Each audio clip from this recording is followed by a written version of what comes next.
Here. Washington, yes, please. Here. I would ask everyone if you could, before we start, let's take a moment of silence. Last week, we lost a good employee for Emily Walker.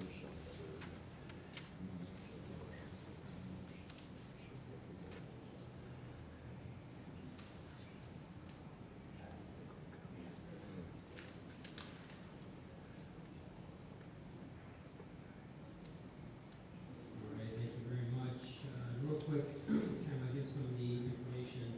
Emily Walker will be having a memorial service to be held at Greater Harvest Baptist Church located at 5141 South State Street in Chicago, Illinois. And that will be on November 21st from 11 a.m. to 3 p.m. And remember the families that these lost, as well as lost their lives, but at the same time, if you would, please keep prayer and prayers our police department. It's a major loss in our police department within less than 2 weeks. We lost a police officer and us, and we was a dispatcher. So, what's that? Your records correct, we lost a dispatcher. So, we would remember the families in prayer, but most important, remember our officers during this time of their loss also. All right, we move to item number 2, discussion to request, and I have to make one change in this. This is for Class 8. Class 8, and the proposal is through Sharon Pfeffman. I see him in the audience. If you'd like to come forward. Yes, sir.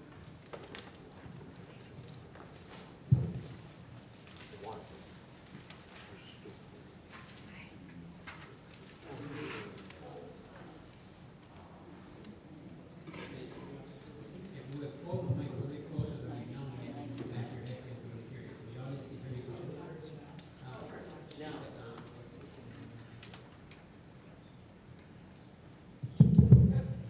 Really close. Really close to you, please. No, you can move the mic closer to you, then you'll be alive. Not close to my class. There you go. Say it.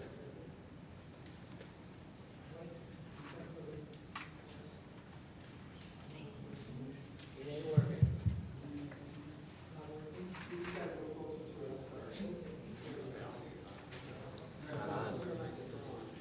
Oh, that's right. Try that. Over it.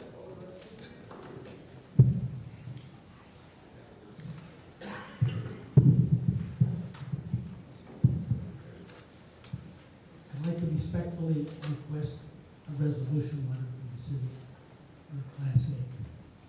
The daycare is presently closed on Surrey. It was left in terrible condition. It was abandoned over a year ago. And I have some pictures of that. And years ago, it was a state-of-the-art daycare center run by Jill Rickman. She went through a bitter divorce and had to leave. It was taken over by someone that ran it well for a while until her son took over it. He was a recent graduate and didn't really know the business. And abused it. Taxes were very high. And then I'll swallow it. And okay, we want to reopen that. I've reached Gina McNeil, the previous owner. She's feeling better and wants to come back.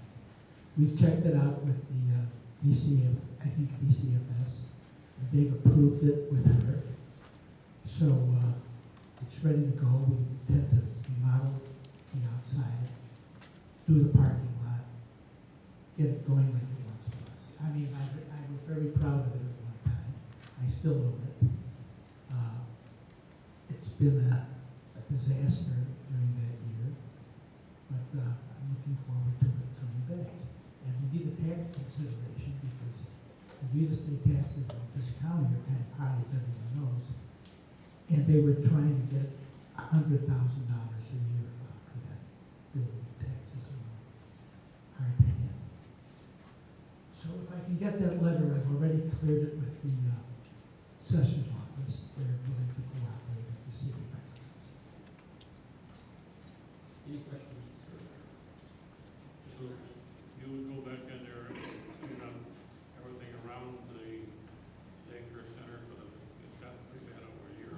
I know it has, yeah, you believe in You would live around it. absolutely, I look like I And what know. about the park lot? We do, We do the park lot? drain it into the ditch, because it holds water now. Yeah, I think our fellow worked on that last time. Okay, and then there's, what, you have, I think there are 4 lights out there, will they be fixed? All new, Everything that having to do with that property will be First taken class. care of, right? like they have been, like it once was.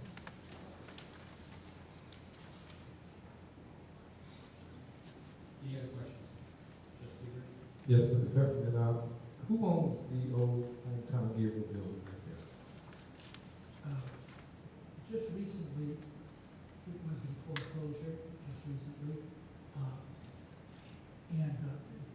It's a funny story. Amr Patel, he was the owner of that property, and he rented it to the 2 fellows that run it, Tom and Amy. And they called me about a year ago, and they wanted my advice because they used to be my tenant years ago. And I said, what advice do you need? They said, well, we're paying the rent, and we're getting the building foreclosed upon. So they want to know what to do. I told them, you better stop paying the Having rent. trouble hearing again. I told them that you better stop paying the rent and put the money in escrow and call the bank that's trying to foreclose, because they were paying the rent, but the owner of the property wasn't paying the mortgage. So I got involved because I know them personally, and I was able to get the bank to consider a short sale, and I helped them buy the building back, and they're back in business. And Tommy owns the building, and I'm a partner in the building. No, he's talking about the old building over by Popeyes. Oh, I don't know. The county owns it. It is, it's kind of. That's what I was talking about. I see. Building, that's why I said old hometown Gabriel. Oh, the first one, Yes, sure. yes. I don't know who owns it. That's not, nothing, is that on your land? No. It once was, I think it once was. No, it's not, I sold that years ago. Did you sell it to the same people that bought the adjacent building from where you're talking about? The adjacent building where the post office and the old library and everything like that? Yes, Okay, so you sold that to the same people? I think I did. There was a question about that piece. It was one time left out of the package. It was owned by a Greek person that owned a bank.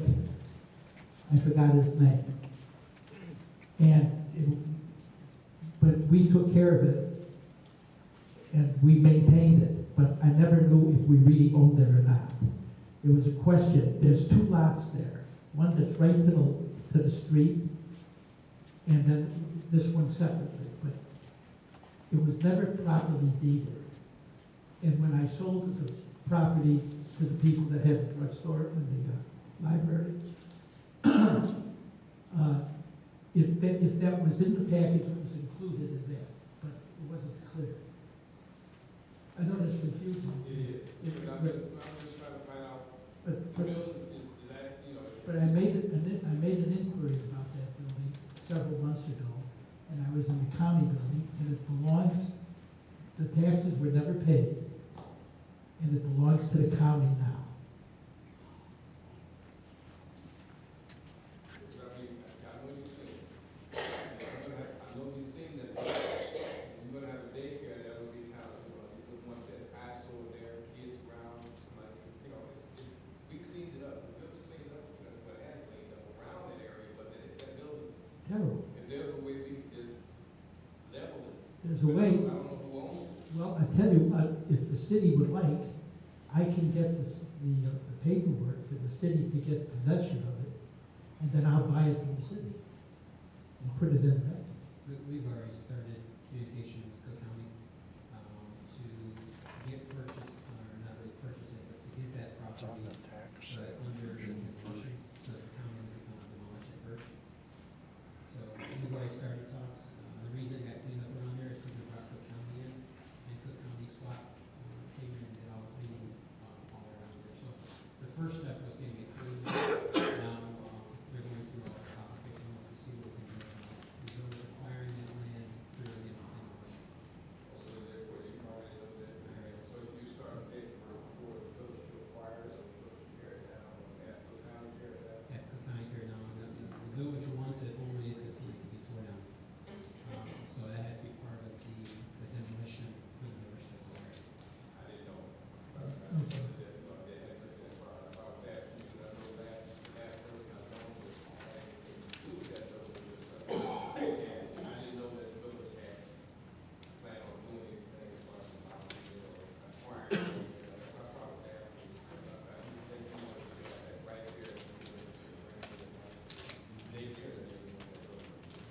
No, but like I say, if you like the building and you can work it out, I would take it and rehab that. Buildings is very disappear. I want you to see it inside. Okay. You mentioned that you have, or you going to partnership with somebody that's looking to buy that other plaza? Is that correct?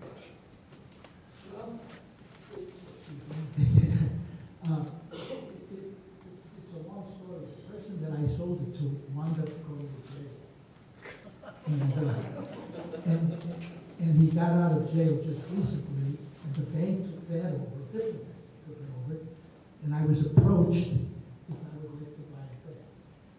But taking one step at a time, I think I could bring back the whole area. If you do the partnership thing and take that, does the same thing also what you're gonna do with the daycare? You will go out there, take care of an entire building, because that one building has been set, and nothing that needs, If I were to take it over, absolutely. and you'll bring it to the. Absolutely. If I were to take it, I'm negotiating with them now. Like Yeah, I we'll said, step at a time, yeah. it would happen. That would cover 106 feet. Regular class A.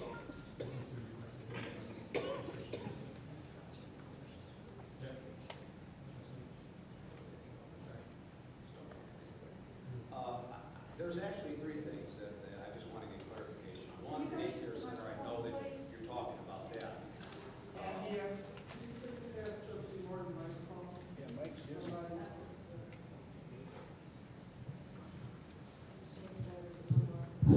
That's working.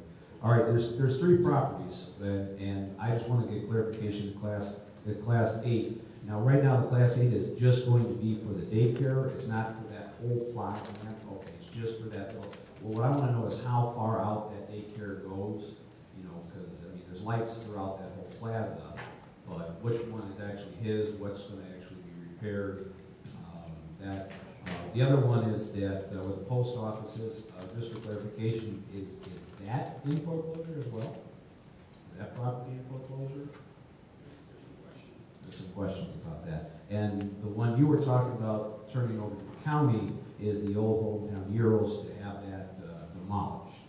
Okay, so there's three different things that's kind of getting all put into one. I just want to make sure that the residents understand that the class 8 is only for that small section. Correct. Thank you.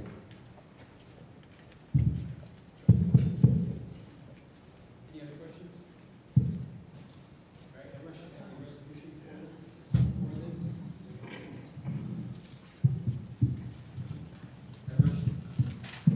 Everyone should have a resolution for this, so I would ask that this be on the agenda for next Tuesday night. Do you have any concerns about being on the consent agenda, or do you want it to be on the under new business? Under new business, all right? So, we put it on the agenda for next Tuesday night for under new business. Am I dismissed?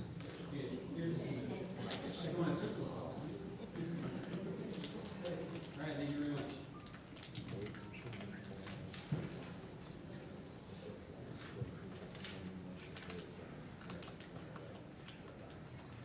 All right, item number 3, ordinance to establish enterprise zone, subject to Enterprise Zone Act, the state of Illinois, including intergovernmental agreement between the village of Features and the city of Chicago Heights, village of Creek, village of Fort Heights, the village of Linwood, village of Weekly Fields, the village of Sauk Village, and the village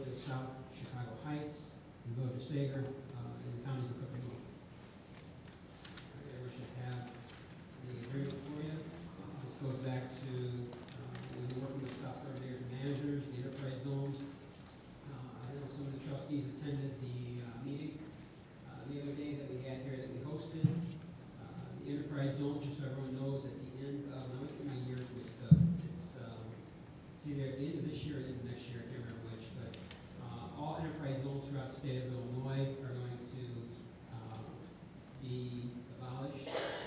And what they're doing is they're looking at enterprise zones, they're looking for communities to join. Right now, currently, there's over 90 enterprise zones within the state of Illinois.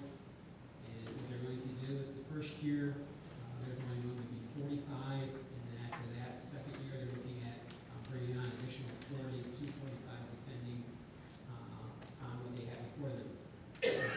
We have formed a enterprise zone. The name of that is the 394 Route 30 enterprise zone. These are the communities that are involved, which we mentioned inside this ordinance. And what it does is enterprise zone consists of up to 15 acres, and that's the areas that are covered under, 15 miles. I believe it is 15 miles. Those are the areas that are covered under those enterprise zones. And what we've done is put together a intergovernmental agreement, and kind of give you a little bit of an idea. Right now, currently, Sauk Village and Fort Heights, we have an enterprise zone. Chicago Heights has their own enterprise zone. Some of these other communities have their own enterprise zone. Because the number of enterprise zones are going to shrink, we put together communities and formed an intergovernmental agreement so that our package looks more inviting to the state when they decide to pick who's going to be the 45 areas. Enterprise zones are important to bringing growth and expanding within our communities. And when you try to bring businesses, we all know in Cook County taxes are high. Enterprise zones, there is certain incentives that helps businesses when it comes to building materials. There's a reduction in taxes in those areas. And there's an entire list, and some of the trustees were at the meeting talking about some of those areas and what does that do that makes your community more encouraging and more appealing to your community. As we all know, especially Sauk Village, we're on the southern tip of Cook County, and to the east of us we have Indiana, and to the west of it, to the south of us we have Will County. So we find ourselves in a very difficult situation when it comes to bringing more business to our community, especially when you go a few miles this way, you can be in Indiana. Indiana has an aggressive team out there, if you'll call them a team, to draw businesses. And you don't have to go very far, and you see, are you annoyed? You can see signs coming down the expressway, you see signs as you're leaving Dyer saying you're only so far and you're entering into a tax zone. So, I mean, they spend a lot of money, Indiana does, to try to draw businesses out of Illinois. And they spend a lot of money trying to make Illinois look bad. So we're trying to make Illinois look good for this enterprise zone. So it is pretty spectacular. We wanted to have this, and we have it for us tonight because everything is time. Kind of give everyone else an idea. We had every one of these communities, plus the Southborough Mayor's Managers has a group that's helping us put this together. All these communities had their attorneys look at this. Southborough Mayor's Managers had their attorneys look at this. So think about all these attorneys picking this apart. And we've got something now before us that all the attorneys have agreed to. You've got municipalities. All these municipalities, they have trustees, they have mayors, they have their own staff. So there's a lot of work that has been put into this. Again, to help growth and bring businesses to our communities. We'll open up to the floor. Trustees, any questions? Thank you, Mayor. Yes, I was at that meeting and it was very informative, but I did ask a question, and I'm sure right now you may know, how much would our contribution be? In other words, you told us it would be, as far as how much land we're talking about. So how much would our administrative cost or our price would be? I mean, you couldn't tell me then, I thought maybe about then that you would kind of know what it is. I gave that to the board when we first went out for this, how much it was going to be, and I want to say it's so much per mile that we have, and I can pull that information up for you again, but there was one part of that paperwork that I gave the board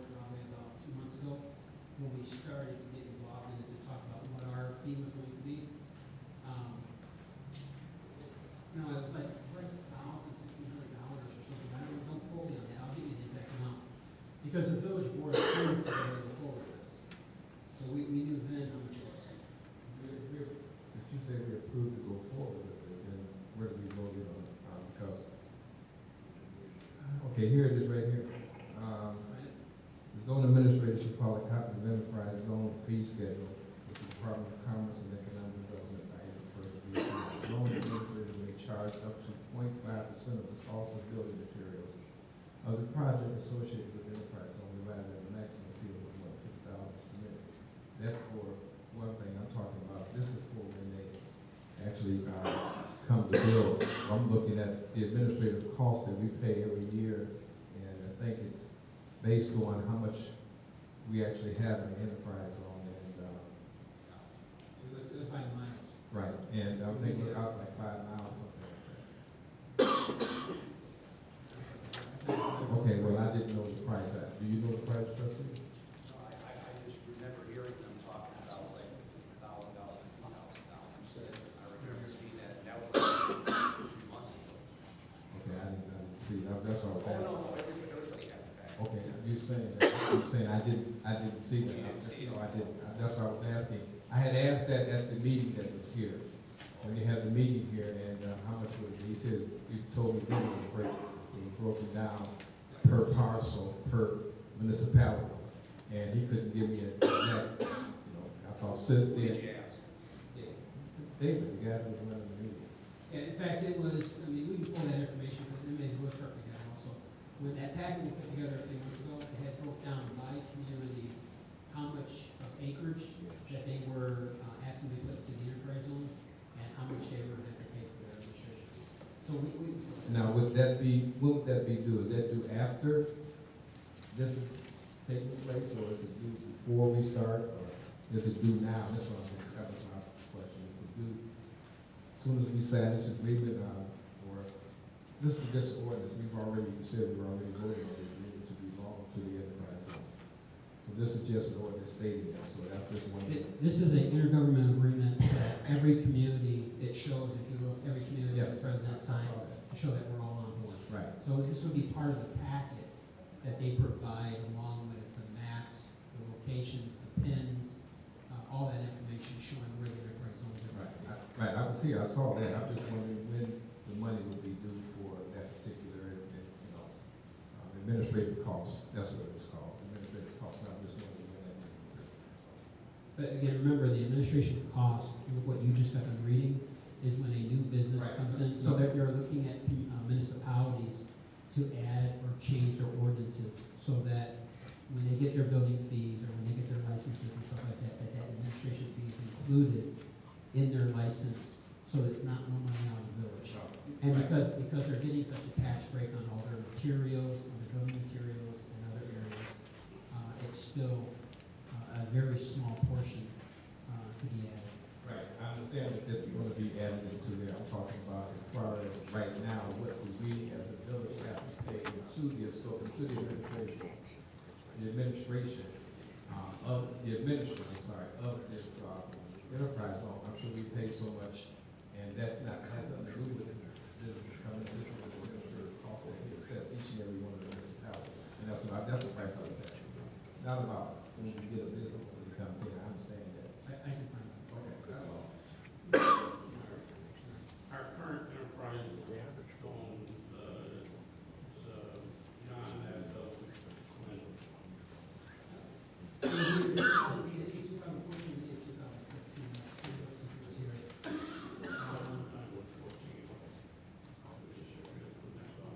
No, so it's gonna be in 2015, I think they're all being abolished.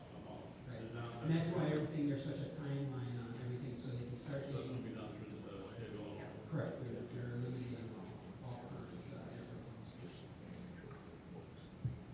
Trustee, more than. I keep on going, yeah. The only other question, with the funding, whatever the funding actually cost is going to be, Has that been budgeted? I mean, where would that money actually come from? You know, if it's, it's $1, if it's $5, if it's $5,000, where's the actual money going to actually come from? Has that been budgeted like in Again, because of the enterprise zones, I'm going to assume is pressure for the attorneys, and we allow someone to tips, because the majority of our enterprise loans are loan tips. So we'll find out where it's coming from. We can do a drawdown on it too. And even if it's a percentage, you figure every one of our tips, there's 3 tips left. Every one of them are inside your credit limit. So if we took a percentage of the property and the other areas that are not tips, the amount would be very, very high for the areas that are outside tips.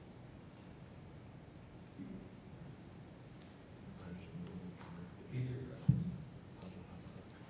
All right, ask this to place on the agenda for next week. Are we looking at some consent, or are we asking for new business? So, consent? All right, so some consent, and I'll get that clarification for you.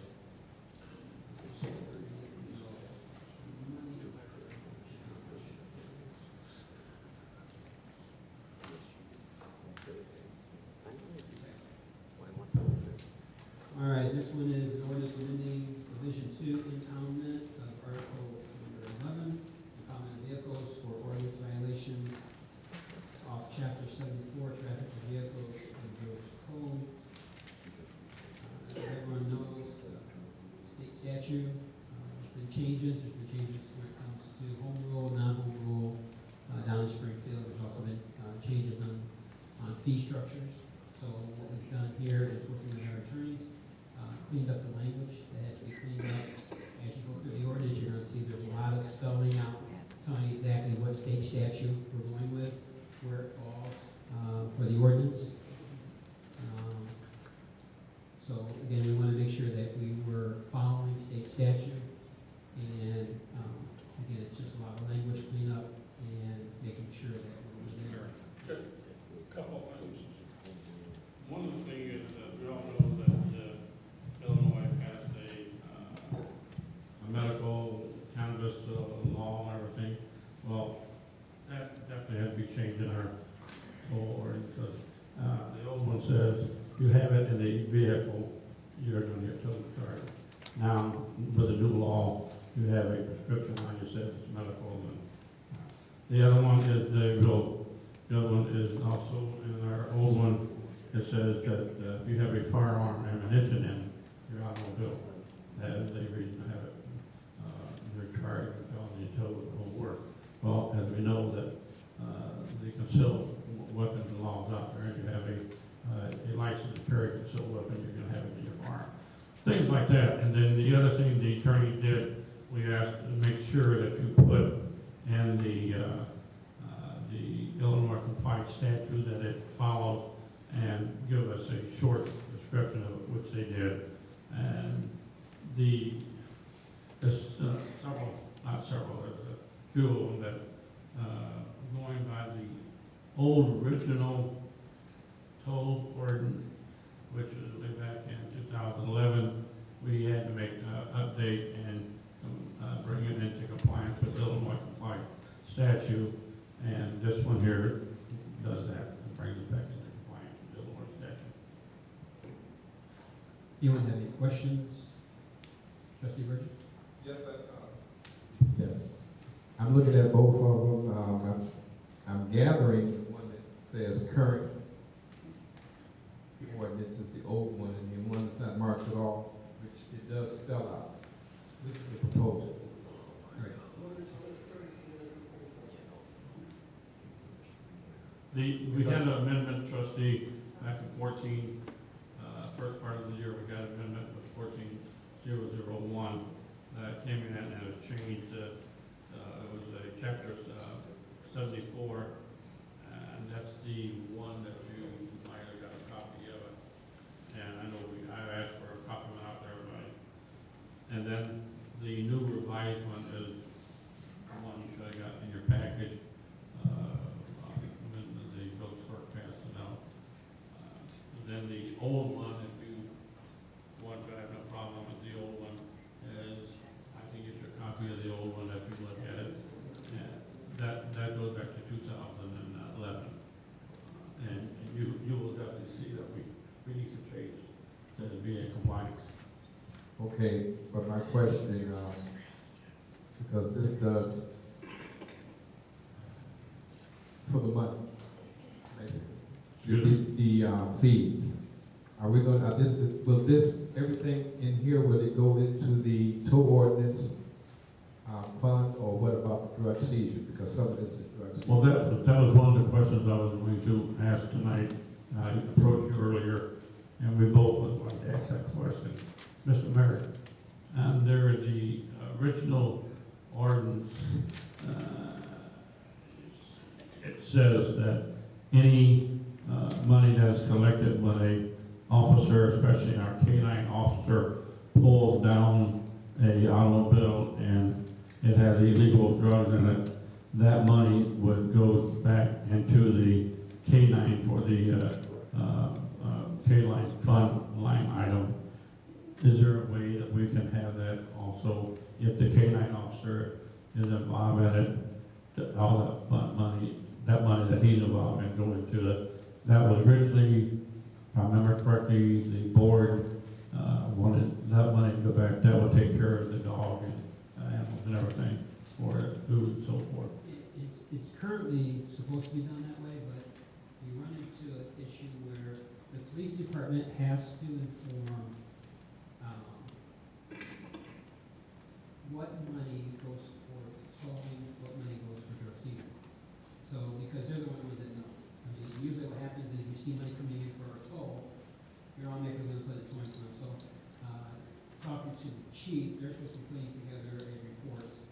I don't know if he's going to do it weekly, if he's going to do it monthly, that he can present to Mr. Mohan, and they'll have to move the funds, because right now all the money's going for towing is going into the towing fund.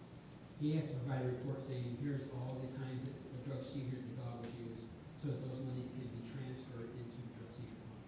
We've had this talk, and for that money to be moved, it goes solely back on the police department to provide the information for it to be moved.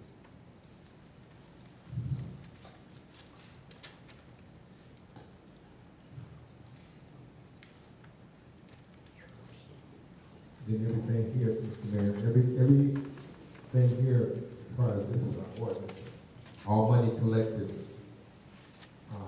from this ordinance would actually go to the tow fund, correct? It goes to the tow fund until the police department provides a list of what should have went to drug seizures, and then the money would get transferred from the towing fund into the drug seizure fund.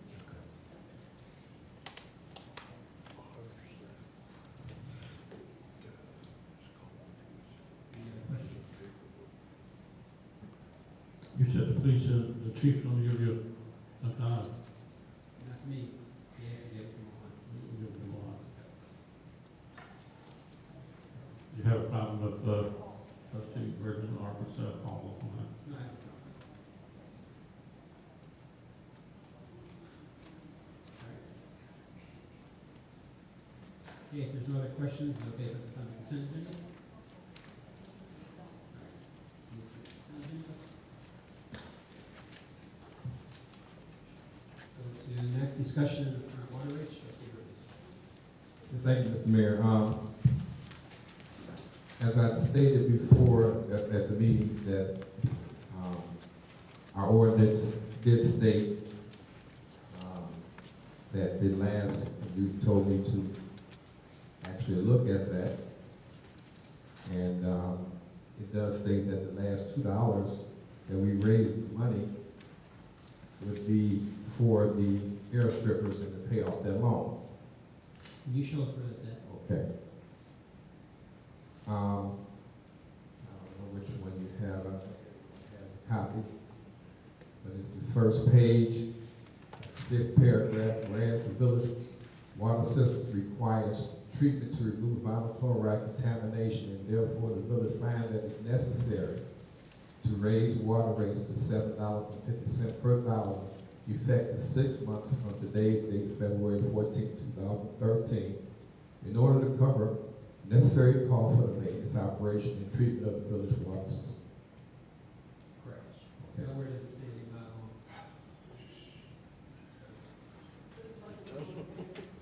First page.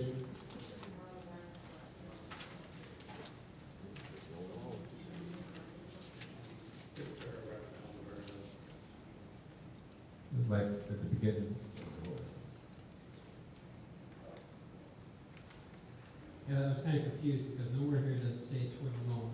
Okay, We but currently still have, air strippers to remove vinyl chloride, and there still is necessary cost for maintenance and operation and treatment of the water system. yes, we're still gonna have a balance, I think of what, hundred and some thousand, I'm pretty sure that's what it'll be. But, as you remember, Mr. Mayor, and, the board that was there at the time when Bud Mason came, I took a few excerpts from his, meeting that we had with him as a board, and he did run down the cost, and he himself said that we would have to raise the rates to $7.50. But I do have a couple of recommendations, but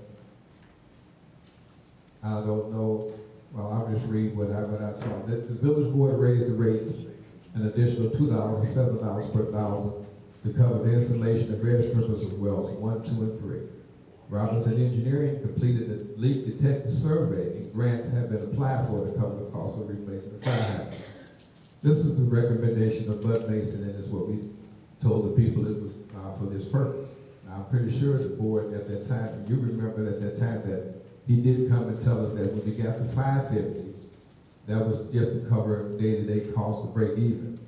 That if we had to go $2 more, it would go towards, at that time, we have it, the air strippers who would go for that. Now that we have some money to pay most of that off, I was just wondering, what is the plan of this board to go forth with the other $2 that we're raising? I do have a few recommendations that we can, look at, since, I was, told that I'm just bringing things out. I do have recommendations. So, but I was just wondering, since we're about to pay this loan off with most of the money, we're going to have a small balance. We won't have a balance. Okay, we won't have a balance. We'll pay it off. What do we use the $2 for, other than? We know currently that at the $5.50 we're breaking even. Yes. The additional $2, which brings out $7.50, will help the village to be able to continue replacing fire hydrants, continue to work on water mains, continue to replace B boxes throughout the village, continue to work on current infrastructure, and not to mention the cost it's going to take to maintain and operate the air strippers. Now, currently we have 2 temporary air strippers, but remember, with well number 3 going back up, we are now going to have 3 permanent air strippers. Along with the air strippers, there is a little bit more work that has to be done. There is cleaning, there's preventative maintenance, there's work that has to be done on those air strippers. So the funds that at the $7.50 allows the village, at $5.50 it keeps us just maintaining and not going anywhere, not getting anything done. But I able to leave at the $7.50, and with the help of the governor's office for the grant, which we've already applied for, once that money pays off that loan, it still allows us to be able to get the work done we need to. We already know also that when it comes to fire hydrants, when it comes to lights, replacing lights, we're doing that on overtime, that's what you requested. So we have additional costs that we're getting additional work done, especially on Saturdays. And believe me, I wish Kevin could have been here, he's not here tonight, to know the work that the public works has done already. It's amazing. You look at previous years, we've had anywhere up to 30 or 40 water breaks per year. This last year, we're right around 10 or 11. And you want to make sure that you keep your fingers crossed when we set a winner to go. But because of the work that the public works is doing in the water department, going out and fixing our infrastructure, the leak detection survey that we had Robinson Engineering do, and that was about 2 years ago, year and a half, 2 years ago. We've been able to go out and start addressing issues that we have when we have these. So there's a lot of work that still needs to be done, and it's going to take funds. And again, the goal is, and we all know that the village passed a referendum to look at Michigan water. That referendum was twofold. You remember the first part, shall the village of Sauk Village pursue Lake Michigan water? That's the first part of the referendum. The village of Sauk Village still pursues Lake Michigan water. We are currently working with our state reps. We still work with the governor's office. We have a new governor. So as soon as the new governor gets in office, we'll be approaching his office. We're putting together a whole entire packet. So when the new governor is sworn in, we're going to be right there, right in front of his face. We are continuously in talks. Just about 5 weeks ago, I was in talks with the mayor of Chicago Heights, David Gonzalez, about Lake Michigan water. So we stay in talks with with the ones who supply Lake Michigan water to find out what's going to cost Sauk Village. So Charlotte Village, Sauk Village pursue Lake Michigan water. We are still trying to pursue Lake Michigan water. We're trying to find out what to do. We know that the leaks in the ground have got to be fixed. Okay, because right now we're not eligible for Lake Michigan water because of the amount of leaks that we currently have. The second part said that it shall not exceed a certain amount. If anyone remembers, it was right around just under $11. It was $10.07. So first, shall the Village of Sauk Village pursue Lake Michigan water? Second, shall the Village of Sauk Village get Lake Michigan water at a cost? And that was right around $11. So, there's certain things that we have to be able to do. We have to be able to keep that amount under $11. And that's why we're still in talks with Chicago Heights. That's why we're still reaching out. We're looking at Linwood. However, Lansing has not given us a cost because Lansing is between us and Linwood.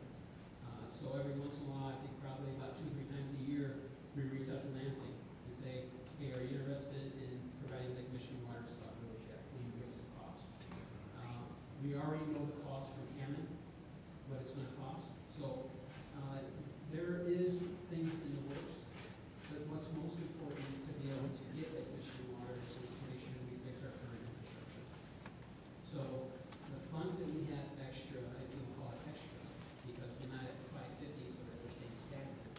This additional $2 is on there that brings us up to 750, allows us to get the work done that's needed, and allows us to continue to make the repairs that are needed. And it gives us the funds and ability to keep the people out there working and getting things done. Now, you talk about the grants and stuff we apply for. The grants we apply for provide us the parts and the equipment, not the equipment, but the parts that are needed. So like the $25,000 for the fire hydrants, that pays for the fire hydrants. We know that when it comes to other things, when it comes to infrastructure repairs, that helps pay for the infrastructure. It's not going to pay for the cost of the work. So that's where we're at when it comes to it. Okay, me for one, I understand what you just said. I understand the words that came out. I still don't see any forward motion to fix the infrastructure. We're fixing what is happening right now. In other words, we're not updating our infrastructure, we're fixing breaks. If it breaks on Peterson Avenue, if it breaks on Jeffrey, we fix those. But in order to update and upgrade, we have to go out, and you know this, we have to go out and buy land, we have to go out and negotiate, we have to go out and see, to go from point A to point B. If we're going to keep this money, and we're going to do this, and I would love to see it in a separate fund. We can call it Lake Michigan Water Fund. Rather than, because we've already raised rates to pay for it, that's what the $5 was for. The other $2 seems which we do have in excess. I would like to see that go into a fund that we don't touch, almost like what we have other earmark funds for. So when we need $1 million to go out here and do this, we have it. We don't have to go out and take another loan. We don't have to do that. Because I'm looking at, if we're going to keep the $2, I need that money to be earmarked separately for just those things you just got to talking about when we're ready and able to negotiate with Chicago Heights, Linwood, wherever else we decide to get the water from. Because the first thing they're going to ask for is what kind of money do we have as a backup, and just in case, because they ran into problems like right now. Chicago Heights is running into problems with Fort Heights. Fort Heights owes Chicago Heights $6 million. They can't cut them off, so I'm sure they're going to ask us to have a fund that's going to be earmarked and set aside. That's what I would. If we're going to do that, Mayor, that was one of the things I would like to see. If we put that money aside for that use only, for the infrastructure to go and move forward to Lake Michigan, not to fix day-to-day breaks, that's what we raised the $5 for. But I do have it broke down how much money we could save. But if, you know, if that's the case, I won't even go into this, but because I would look at, if we went and just reduced it to $6.50 per thousand, you know, we could still, we would lose revenue for the whole year of $207,000, but we would still have over $500,000, $300,000 that we take it out each and every year, transfer it over, and you still have another $200,000 left. But if we're going to do this at the rate that it is, and we're going to collect about $650,000 a year, I would like to see that money put aside, not used for other things that may come other than water, but put aside just for that reason, for the Lake Michigan, so we've asked these people, and you were there and we did this, we asked the people, when we told them that that was part of the referendum. If the referendum was passed, then that's why they would agree to raise the rate, so they would have any problem, the residents would have any problem with paying $7.50 per thousand, because it's going towards Lake Michigan water. Right now, what we've been doing the last 2 years is using it for water main breaks, for airstripping and things like that, which now we got relief from the government, from the governor's office, to pay that. Then I think the money that we have from this point on should go into a separate fund, not put into the same fund that we can draw out for the day-to-day leaks or things like that. I would like to see something like that done. If we're going to do that, because I don't want this money to get away from us. I don't want us to get into the general fund or whatever. I want that money to be there and put aside to show that this is what we're doing. We have money that we're going to. Once we get enough, then we can go out and do some infrastructure. We get a couple $1 million, we can do a lot of things with that $2 million rather than $250,000, $300,000. We're not get a lot done with $300,000. We can get more done with $2 or $3 million. We don't have to borrow money. That's the reason why I brought this up, and that was the reason why I had asked for this to be put on, because I would like to see that money earmarked in a separate fund that would be for the Michigan water. I think going back to what Leslie said, we raised the rate to 7 million. At the time when we did that, like you said, we were even. We were breaking even with what we were charging. 750 is what the raise was. He suggested we go to 11. So going to 11 would be a good idea if you're talking about legal surplus. Because right now, we're breaking even. The meeting was a while ago.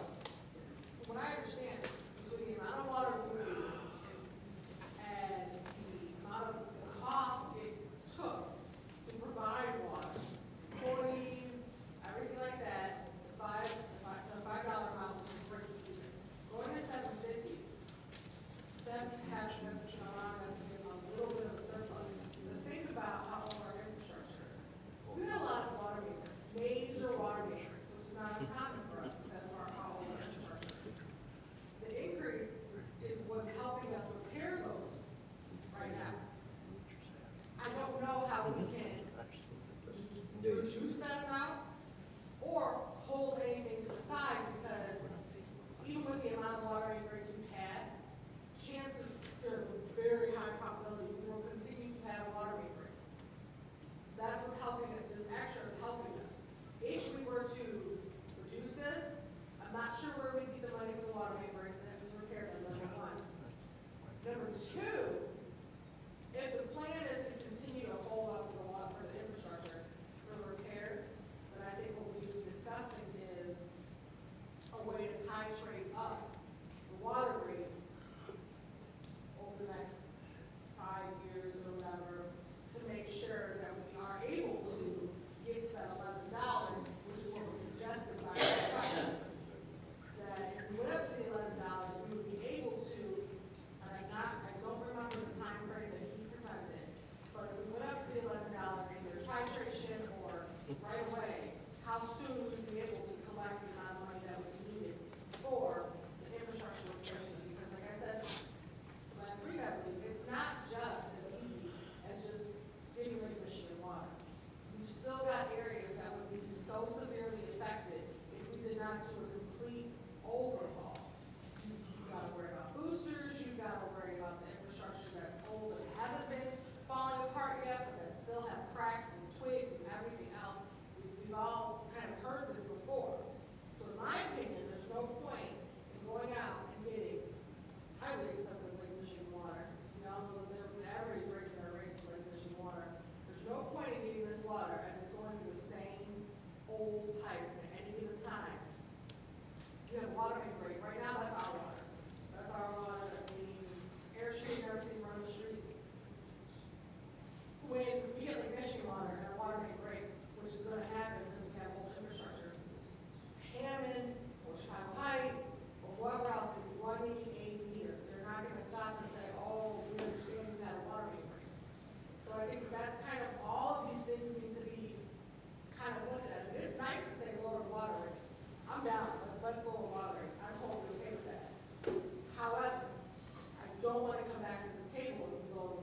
clarify something.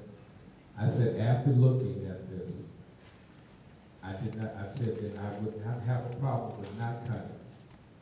At first, I was looking at it, but I wouldn't have a problem if we took the money, the extra $2, and put it aside for that reason. Yes, we're gonna have water main breaks, yes, we're gonna have this, but the mandate, the people of the village, I mean, whoever, however you decided, or whoever feels whatever way, it was mandated by the village, mandated by the people that voted. They wanted Lake Michigan water.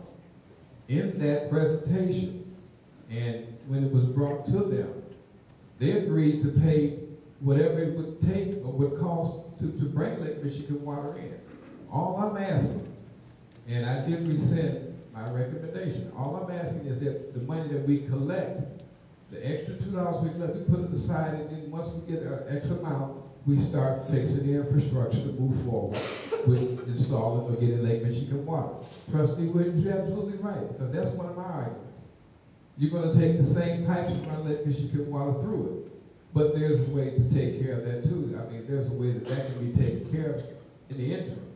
We're not even to that point yet. I'm just saying that we don't have this money and use it for something else other than what it's supposed to be used for. If it's for to fix the infrastructure, let's fix the infrastructure. Water main breaks are going to happen if we have water at $10 a thousand. They're going to still have water main breaks, and we still have to fix them. I'm just asking, since the money has been paid, and that was part of what I thought, and the way I read it, it looked as if the $4.8 million loan was for the air strippers, and that's what it went to pay off. Now we don't have that. Now the money that we were going to use, the $2 for it to pay that note down, we don't have to pay that. Let's set that aside and not use it. Just set it aside and start using it for what it was for. Water infrastructure, the acquire land for Lake Michigan water. We have to get our leakage down, absolutely. I understand that. I'm just asking, this is all I'm asking, not to take the money and give it back, but put it aside. To show our residents that we are trying to move in the direction that they mandated at the polling place when they voted to say they wanted Lake Michigan water. They knew it was going to cost this much. Now, since that election, a lot of people probably aren't here that voted for that. Sorry to say that, but it may be a different consensus now. Now, if you take a consensus, you probably get, who knows what you'll get. But in the meantime, it's just like anything else. You put that in there, you have to deal with that until such time that, we have to bring it up again if you want to bring it up in another referendum.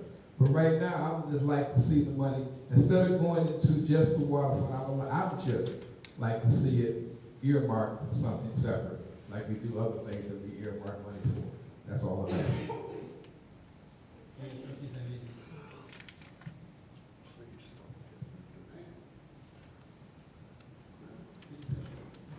right, move to item number 6, cost savings initiatives. I understand, Mayor.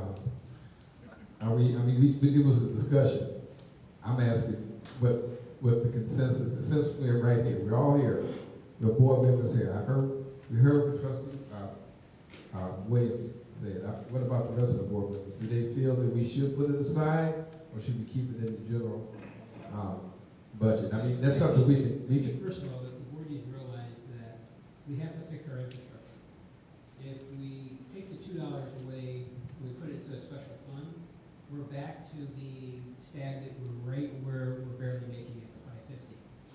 The additional $2 that we're receiving, which took it up to $750, it states it very clearly in the ordinance. It's for the air strippers, it's for the operation, it's for the maintenance. We still have that. That's what that additional $2 was for. So without being able to have that $2, you're saying we're not going to maintain our air strippers, we're not going to operate them, and anything additional goes back into infrastructure. You still have to be able to repair your water main breaks. You still have to be able to repair your fire hydrants. You still have to go out there and make repairs to the water system. So by saying we're going to take that money and just put it off to the side and we're not going to do anything with it, you're saying let's go back and being stagnant and we'll stop repairing fire hydrants. We'll stop repairing water main breaks because at the $550, we made it very clear that when Bud came and did the presentation, at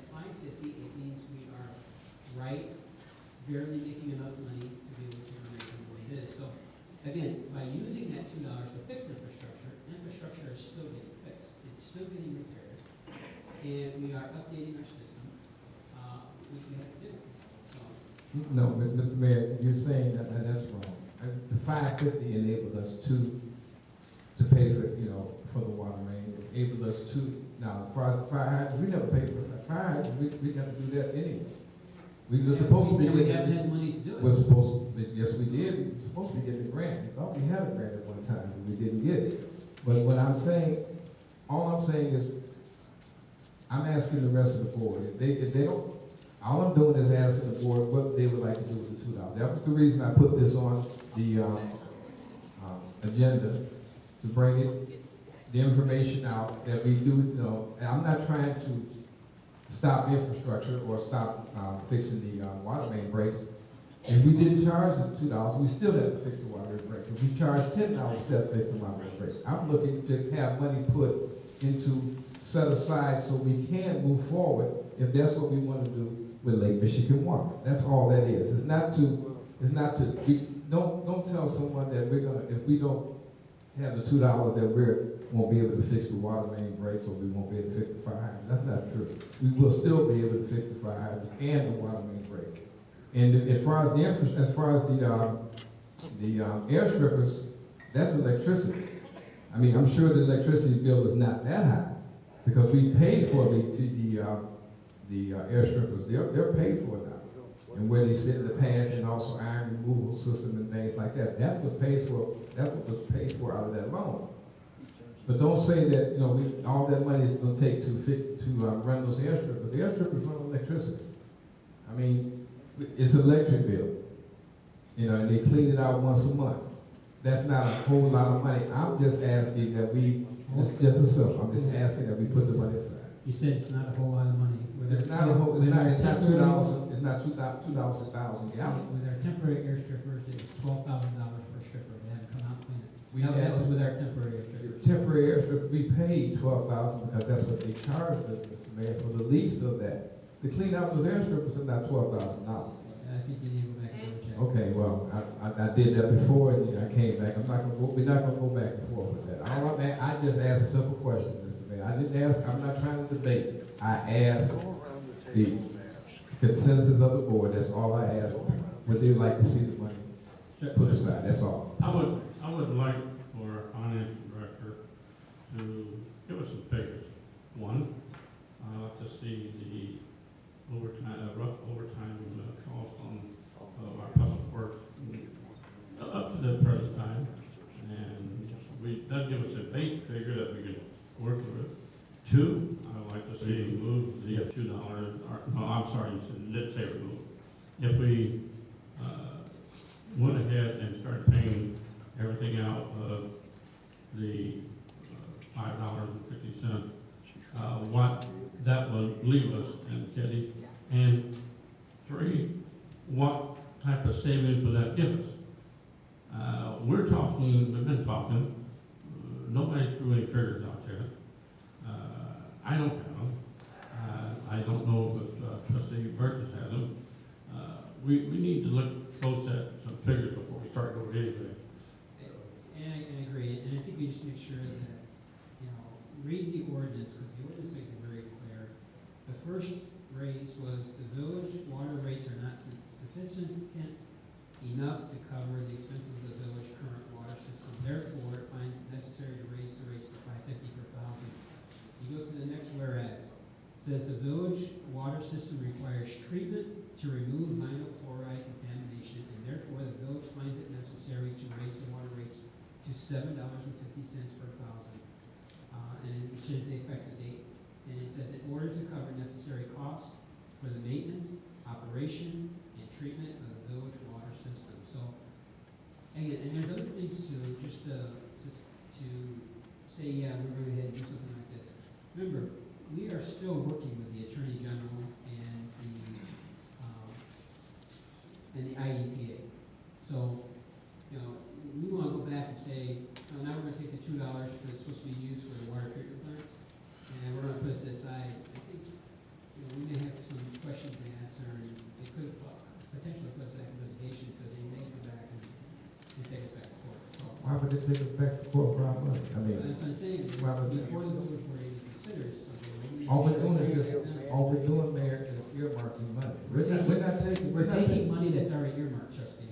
It's already earmarked. But you paid that loan off. It says the treatment of removal of vinyl chloride Right. contaminants. That's Correct. what that money's supposed to be Yes. used for. And for the maintenance, operation, and treatment of the village water system.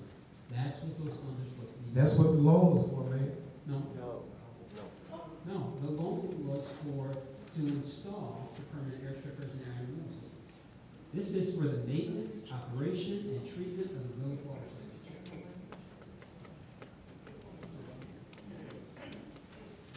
All I did, Mayor, and Ed, as far as your question, right now, the public works is operating at about 47%. Their budget. In other words, they're at 47% of their budget. This is 6 months in. So they're at the overtime and everything. I looked at that numbers. They're at right now, but now don't forget we haven't gone into winter yet. We haven't gone into the snow removal and things like that. Yeah, we're at 47% right now. Their budget is at 47%. There's some other budgets that are over, like the police department, but that budget there is pretty much right where it is. It's going to increase like it does every year. Depends on what kind of winter we have. 47% at the $7.50 per thousand gallons. I want the board to remember that. At the current rate. Mr. Mayor, So I'm not, at 47% at $7.50, talking about taking $2 away, where would they currently I'm be? not, Mr. Mayor, please don't keep saying I'm taking it away. I'm not going to take it and put it anywhere. I'm not taking it and moving out of the village with it. The money will be set aside for such time when we start moving forward with doing what we have to do as far as moving towards Lake Michigan water. We have to acquire that. If that money stays where it's at, we're going to use it.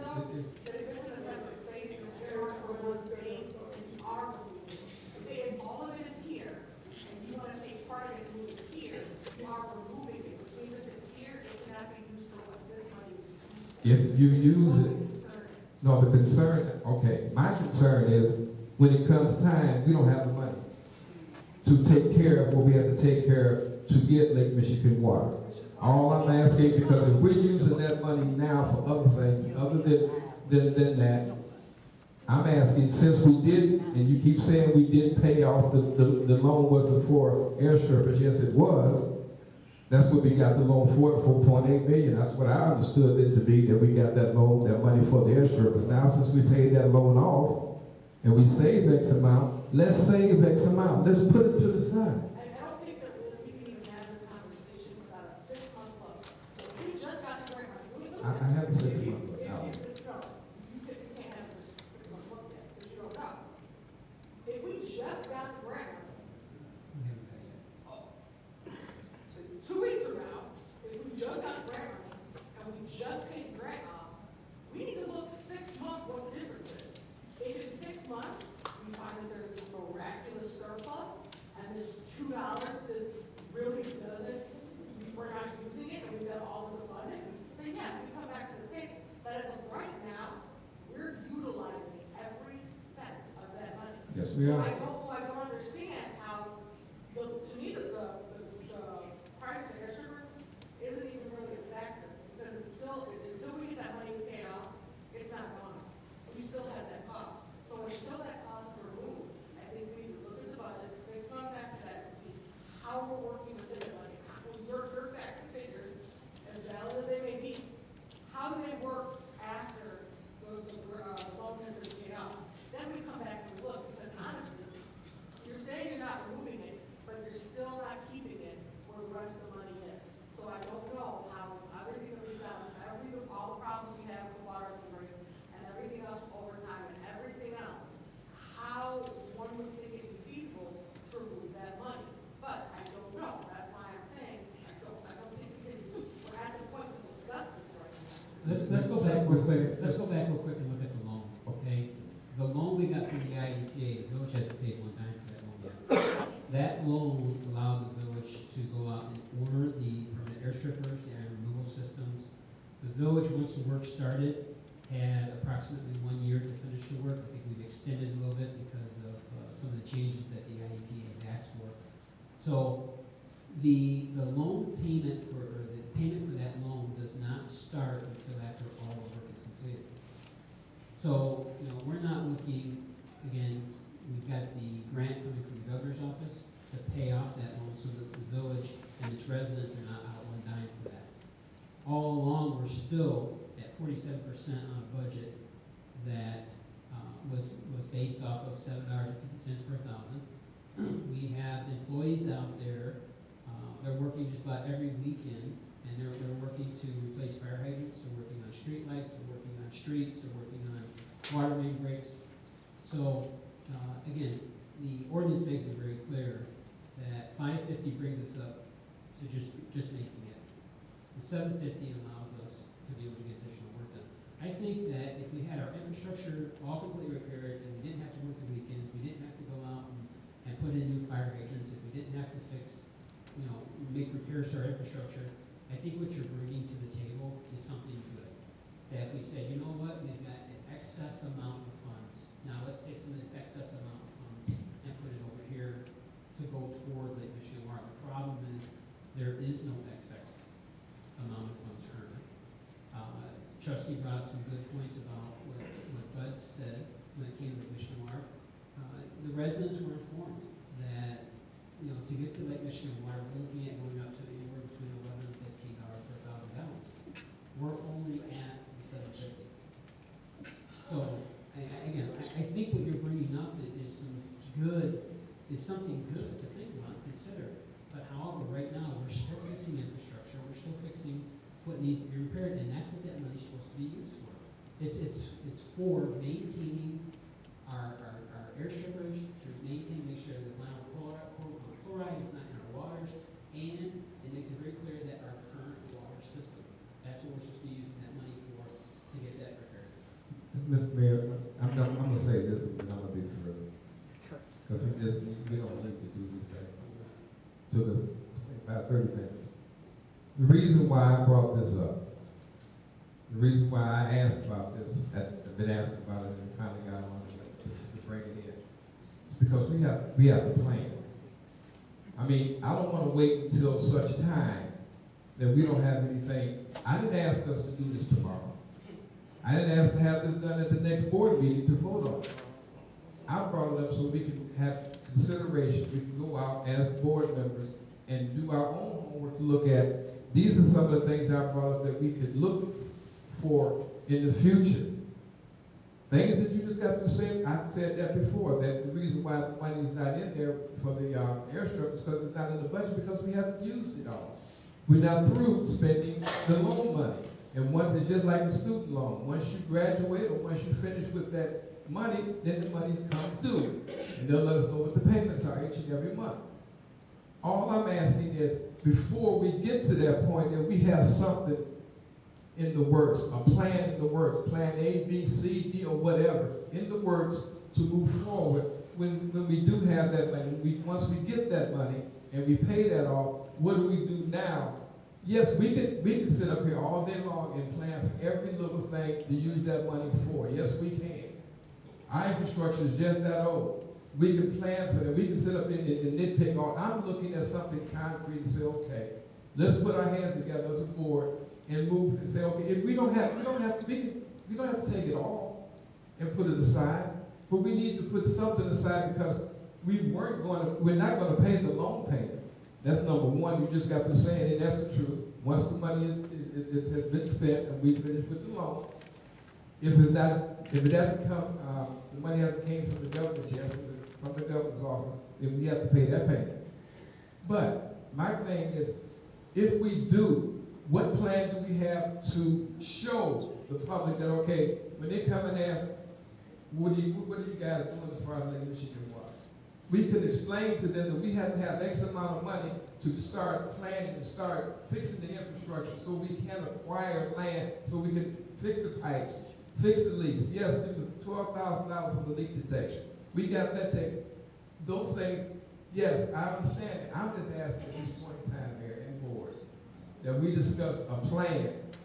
Yes, I'm not looking at we can use that money for a lot of other things. But we're held accountable as trustees and as a board to the village to show them that we're gonna, that this is what we're gonna do with your money, the reason why you're paying $7.50 per 1,000 gallons, and you still have the same water that you had yesterday when you was paying $2.50. That's all I'm saying. And I'm just asking that we have a plan in place to say, okay, well, we're gonna take this once, we don't have to do it today, but once we get through next, in February, whatever, if we get the money. Now, if we don't get the money off, that's all. But if we do get the money, then this is what we plan on doing with the money that we would have gotten. Instead of taking the 4.8, this is what we're gonna do with the money that we get each and every month in excess of 7.5. That's all I'm asking. And that's all I was asking the board to do. We're not trying to debate, all I'm trying to do, Mayor and board, is bring the plan. You ask for recommendation. I try to do that, then I'm cut down. Now it's like I reinvented the wheel I did. It's like I'm trying to take money in. We don't have money to do it. I'm trying to give money back. No, I'm trying to get a plan. That's what we need. We need to put a plan in place. That's all I've been asking. Let's put a plan in place. Let's put our heads together and do this if we get the money. That's all I'm asking. Have something in place, Mayor. Boy, that's all I'm asking. Since you don't want anything done tonight, let's move to the next cost saving initiative. Any trustees have any cost saving initiatives? Trustee. Thank you, Mr. Mayor. I had asked to have a gentleman put on the agenda for tonight so we could discuss the possibility. He has different avenues to get a village manager, so we weren't able to put that on the agenda for tonight. So I wanted to know, number one, what do we have to do to get something to be able to put on the agenda? What is the right process to make that happen? It's cost saving initiatives to me. Well, first of all, I asked you to come talk to me, and the reason I'm saying this is because I'm making it very clear. First of all, a village manager is appointed by the mayor with consent from the village. Right. Okay. If you're looking for village managers, I've got no problem bringing someone in. However, currently the village does not have the funds to bring a village manager. We have been making cuts, and deep cuts. And I said before, if there's anyone up there on this board that was a village manager more than you, it's probably me. Okay.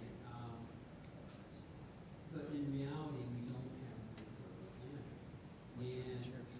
And I understand that when you bring someone that says, hey, I can come in here and I can do this and this and this for you, they're coming in here saying, I can do this for you because I know you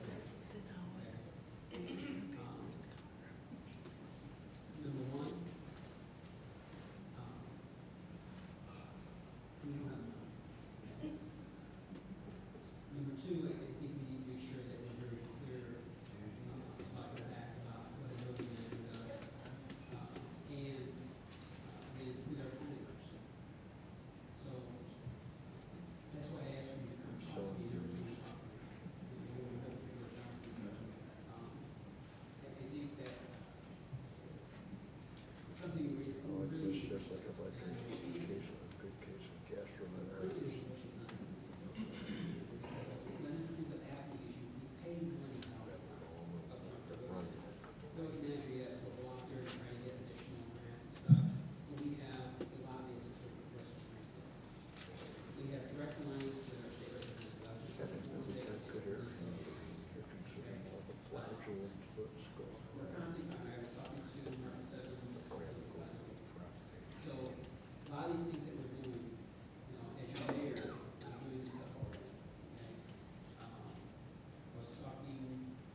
four things that we put together in the packet right after the first day of elected.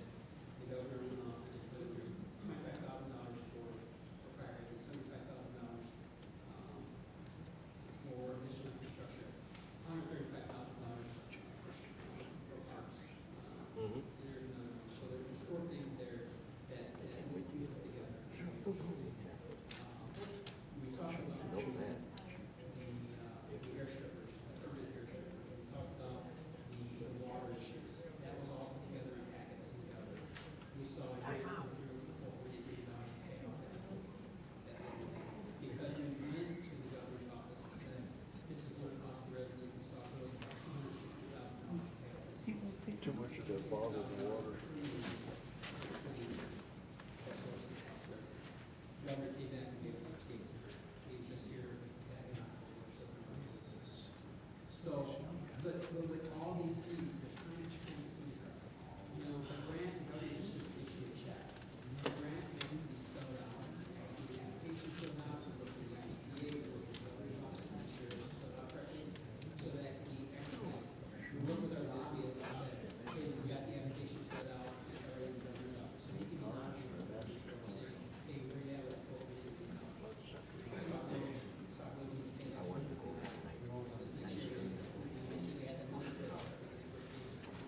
So, there's a lot of work going on. I just think that we need to be careful.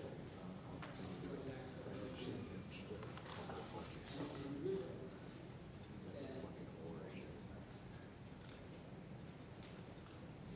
I don't know how stress it is. I can't hear you. What? I can't stress it enough. I need those managers. Seems to have to get here. You buy? To save the village $100,000+ per year. I will work in the that's why I look to the trustees. That's why every 2 weeks, there's a cost savings initiative on this. I'm looking to you to work with local parties, to come back and say, here's ways we can save money.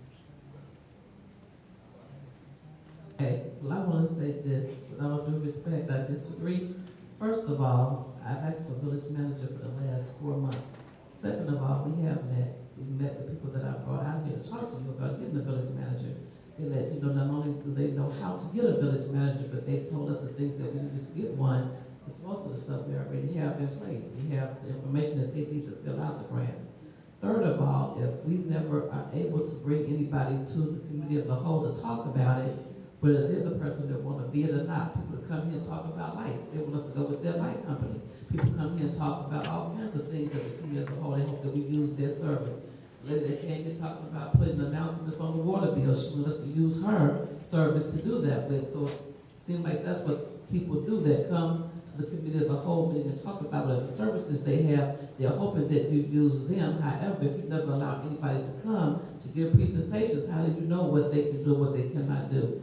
I don't think that it's fair to say that to only have a village manager to do certain things that maybe you feel I want a village manager for is why people don't want it or we can't afford it. If you have 4 mayors and 5 village managers that tell you, I know how to get money to have you a village manager, especially if you have a part-time mayor, I know how to get the funds to pay a village manager's salary, and they just want to come and do a presentation for you to hear it. To me, that's not saying that you're going to go with that person that's doing the presentation or that you're even going to let it happen. But I thought that's what the committee of the whole meetings were for, to be able to talk about and hash out different things that the village needs with people that can come and do presentations to let us know what they have to offer or resources that they know, whether they're the person or not. So to keep talking about cost-saving initiatives, I brought up other things other than the village manager too. But however, it seems like that's a very important position to fill. I know the last village manager that we had, seeing the duty that a village manager is supposed to do, not the person that did it, was very instrumental to the mayor. And I do know that you would be glad to have a village manager, probably more than anybody else. However, if you keep putting it on the agenda, and I feel that having a village manager will help with the daily operations, as well as assisting the mayor, whatever he appoints the village manager to do, as well as find other grants and money to bring to the village. To hear a person to just come and give a presentation, I don't see anything that's wrong with that. I I don't see the person coming to do a presentation that's making them, make us make a decision that they would be the one to do it, if we use the resources that they bring. Just so the village board knows, some of the things that as mayor what I've been looking at is a group called Rough Riders. They are retired former village managers, village administrators that come in, they work part-time for a very low cost. I've already started communication with them. I've already contacted our local colleges, which is Governor State and Prairie State. I've talked with Terry Winfield at Prairie State. I've talked with, I can't remember her name right now, over at Governor State to find out if they have any type of intern programs where we can bring college students in here that can help, do management positions. Maybe it's something that they're looking for a graduate degree and they need some additional time doing a full-time job. So I've reached out to them. I've reached out to South Suburban Major Managers. I talked to Ed Hazel about that. So the fact and the reality of getting a village manager has not left my sights, but I'm looking at something that number one, the village can afford, and number two, that's cost effective. So we are looking, and there may be some time on the agenda that I bring something to the board and say, here's something for the board to consider. But when you look at a full-time village manager, you're looking at salaries of over $100,000 a year. You're looking at benefits. You're looking at perks. The village cannot afford it. That's why we did not have a village manager, number one. That's why we hired a police chief from inside internally and pumping them up. These were all cost savings initiatives that we made after becoming mayor. So not, when we say cost savings initiatives, we made a decision not to hire a chief from the outside. We made a decision not to bring on a village manager. And we looked at our salary and our hourly employment. So we can talk about it some more. There has to show something that there is a true benefit, and it has to show that it's going to actually pay for itself. And again, it's an appointment that is brought to the board by the mayor with the consent approval of the village board. Okay, and I just want to say finally, when I first brought this up and I asked if we could put together a committee of people that wanted to work on that, and the clerk came and we had talked about it, she also made that suggestion that she knows where there are retired village managers that just want to do it just to keep working because they like what they do. They don't cost a lot and they know how to find money to pay their own salaries. So again, I'm asking if we can't invite them to come to do a presentation here. I used to just want me to talk to you first before they come, or you no longer want me to pursue it. If they're telling me that they know for a fact, and I've given you some of these mayor's names. If you wanted to bring them to my attention, have them contact me, that's our problem. Okay. Because with a village manager, it's someone that the mayor will bring before the village board. I understand all that part. I'm just talking about as far as them coming to do a presentation on the committee of the whole meeting nights to let them know and to let the residents hear different plans and resources that they have where they can actually get someone to come on board. I know whoever the person would be that would be appointed to the position would be recommended by the mayor and recommended to the board or what that process entails. But I'm just talking about cost-saving initiatives. If we can get someone to come and do a presentation, not just one person. We heard about the lights from 3 different companies. So it could be more than one person that could come and tell us how we get a village manager part-time, full-time, 2 hours a week. I just thought that that's something that we really wanted and needed, and we didn't have to pay for it. I know the village can't afford it, so they were doing a presentation saying that they have found resources to pay for the village manager's position, and they wanted to share that with the mayor and the board. I just have a question. Don't we currently have people on layoff status? Salary personnel, salary personnel, but not in their administration. Salary personnel, okay, but I guess a village manager would be salary, correct? Village manager is more or less an officer, which is just like you have your police chief, your fire chief. Okay, so that's what I'm saying. Don't we currently have people that are administrators? Okay. Any other crossings initiatives? Any public comment? All questions, comments, directed to the mayor. Speaker will give comments, choice.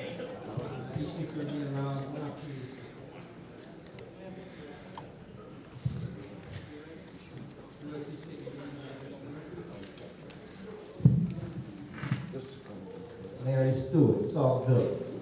I was very, excuse me. You're excused.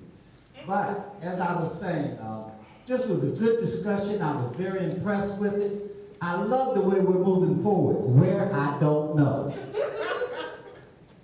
But there were things that I want to bring out. Trustees, Mayor, the trustees are trying to bring up issues that they believe will move us forward. I was listening quite well. I don't think that the whole board understands that. We're not moving forward. I understand we'll be fixing water main breaks as long as people are alive. That's the only thing I see. I don't see where we have any cost initiative savings. I don't see where we have anyone outside of ourselves up there that know what we're doing. I admire what some people are trying to do. Somebody they think can do more than what's being done up there. I applaud them. The others, keep sitting on your stumps. Good.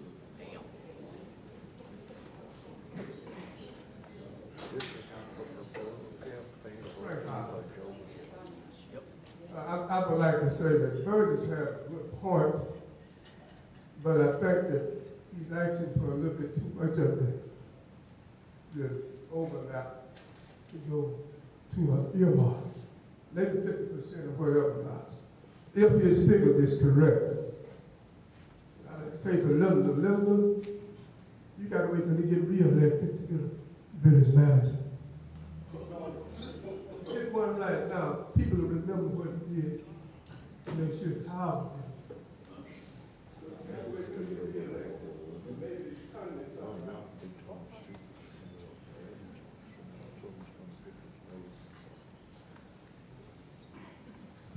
I got two questions. My name is Danny Harvey. I live in Sauk Village, 244 Christian. Question one. Question one. There's a pothole right over here at Sauk Trail between right where Family Dollar is coming out of that lot. It is right there on Sauk Trail. I want to know what are you going to do about that? Well, number two, you have 6 trustees on the board. 2 of them have more than one committee, but you got 1 trustee on the board that has no committee. I want to know what's going on there. How come he's not on the committee?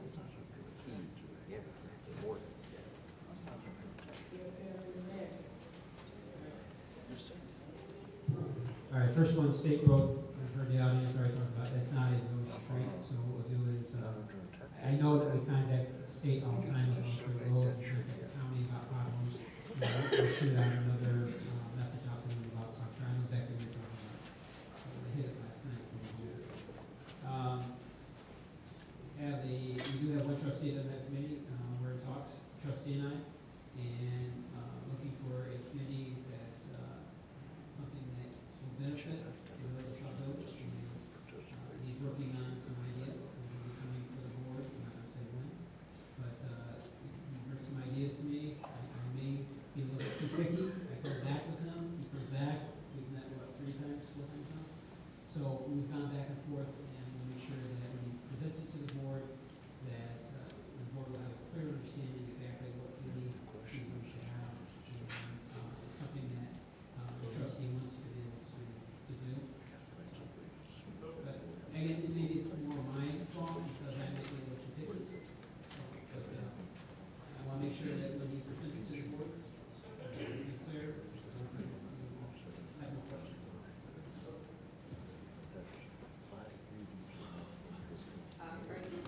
Houston, on behalf of the Southwest Citizens for Public Awareness. I want to make a couple comments.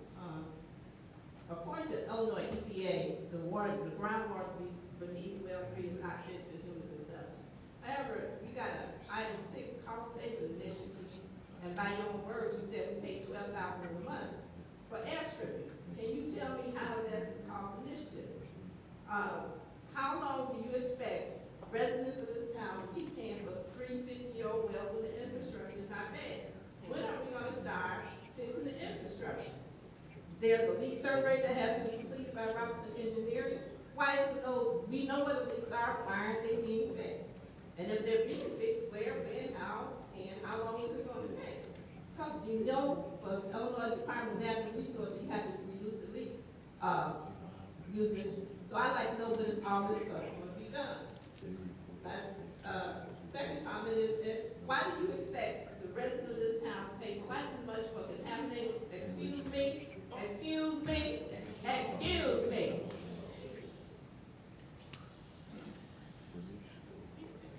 I'll wait till you finish.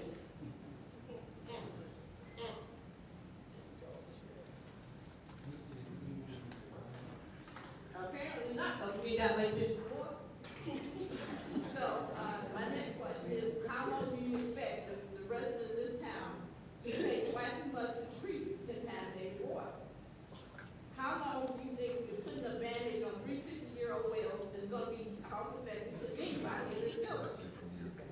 And I'd like to know, why are you just ignoring what the people mandate? And my recommendation, like Burgess gave you one, do what the people want. Stop playing around and giving them twice, give them all that run around and what they do with the money. You got our money, give us what we want. And we have voted for Lake Michigan water. I know there are things to be done, but you guys have not developed a plan, and you have been in office almost 2 years. Where's the plan? Let us get together and find out what we need to do in order to get the Lake Michigan water. Reduce those leaks. You got our money. What are you doing with it? Other than paying everybody else except for us. Now I'm ready.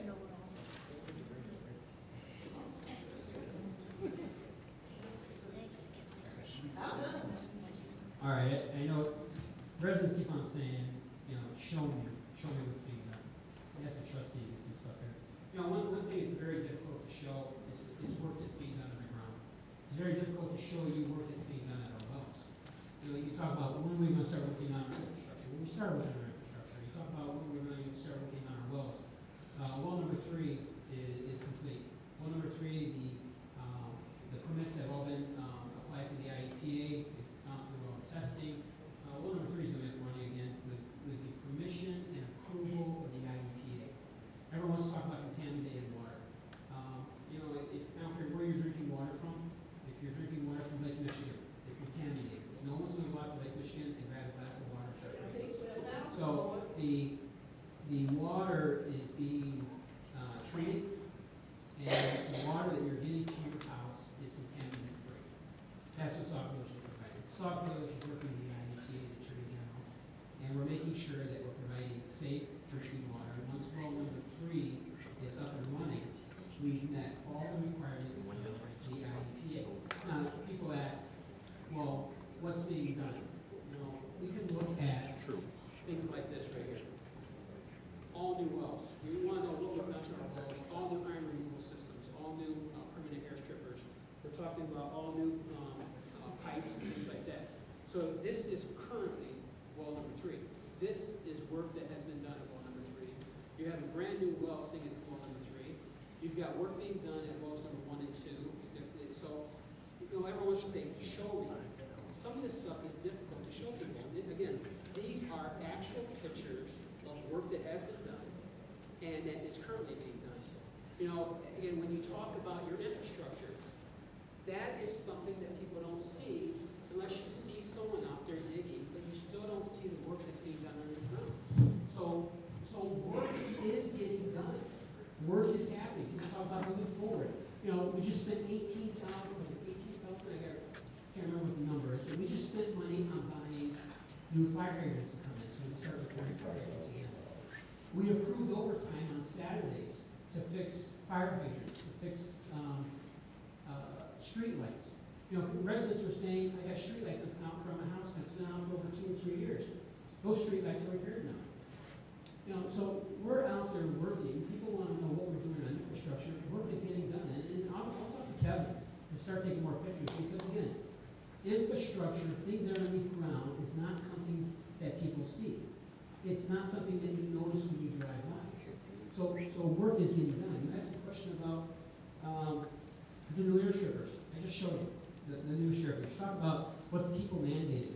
Okay, granted, we already talked about people mandated. Number one, shall the village of Sauk Village pursue the commission of water? We still continue to pursue the commission of water. Shall the village of Sauk Village do it at a certain cost? That cost is not to exceed $11 per 1,000 gallons.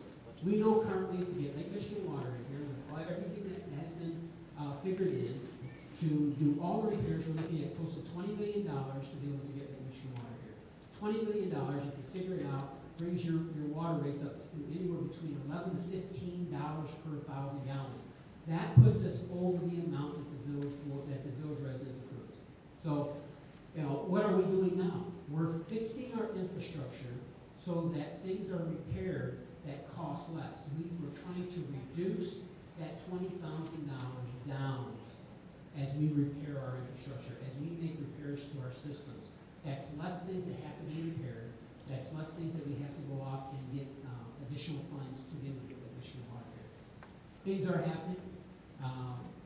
And maybe I'll have Jim at one of the board meetings kind of give an update on some of the things that we're working on. Again, we're constantly out there with CDGD, Community Development Block Grant, trying to get additional funds to make additional repairs to our streets and to our infrastructure. Well, we're trying to make sure that when we repair our streets, that we're repairing our infrastructure at the same time. That's what's important also, because it does us no good to repair a street and then come back through and have to tear a street up to repair our infrastructure. So we're trying to do that work as we go along. So that kind of gives you an idea of what we're doing. So You addressed everything except for the 12,000 you said was a cost initiative for using this airstrip. That's a cost initiative. all right, Pay 12,000 a month. let's go back and then look at when the state came back in, and I'm not going to rebut on this, so I will discuss this. Because this is one of our points we'd like to discuss. When the state came in, they're paying almost $80,000 a month for air strippers. After becoming acting mayor, I went in and renegotiated the price down to $55,000 a year. After becoming mayor, we ended up purchasing those air strippers. The $12,000 a month pays for what they call generators, frag tanks, and things like that. Everything that we've got new coming in. Okay, if you look at, I mean, we can show one of our brand new CAT generators. That's ours now, sitting over at 1 and 3. We've got one coming in. I can't remember if it's 1 or 2 coming in to well number 1 and 2. So what we ended up doing was we purchased those permanent air strippers. Once wells 1 and 2 goes back up, number one, we won't be paying $12,000 a month for renting the equipment, and we are going to turn around and sell, which was part of the agreement, sell those temporary air strippers back to the company that sold it to us. So I mean, we've already got the attorneys contacting them, letting them know that how close we are to being complete with wells number 1 and 2, and to have them start preparing to pay us. And we're trying to figure out a date that they can come and pick up those temporary air strippers. So, you know, you look at $80,000 when they became acting mayor, down to $55,000 a month, down to owning those temporary air strippers that we're going to turn around and sell back to them. So, if you go back, and it's all part of the record. We voted on it during those board meetings. So you can see how we have, you talk about cost savings. We went from $80,000 a month down to $12,000 a month to pay for things that we have to rent because we don't own them. And in the long run, the renting was easier than to go ahead and purchase because we already knew that part of the loan and part of the money that the grant money is coming in was going to include these large generators, which cost, I can't remember what they were hundreds of thousands of dollars for these generators. So the $12,000 a month that we pay, again, is minimal compared to what we have today. So there has been cost savings all along, going on back to when I soon as I became acting mayor. We started negotiating. After I became mayor, we negotiated further and we turned around costs. So there is work. There's constantly work going on. There's constant negotiations going on. And even though you don't hear about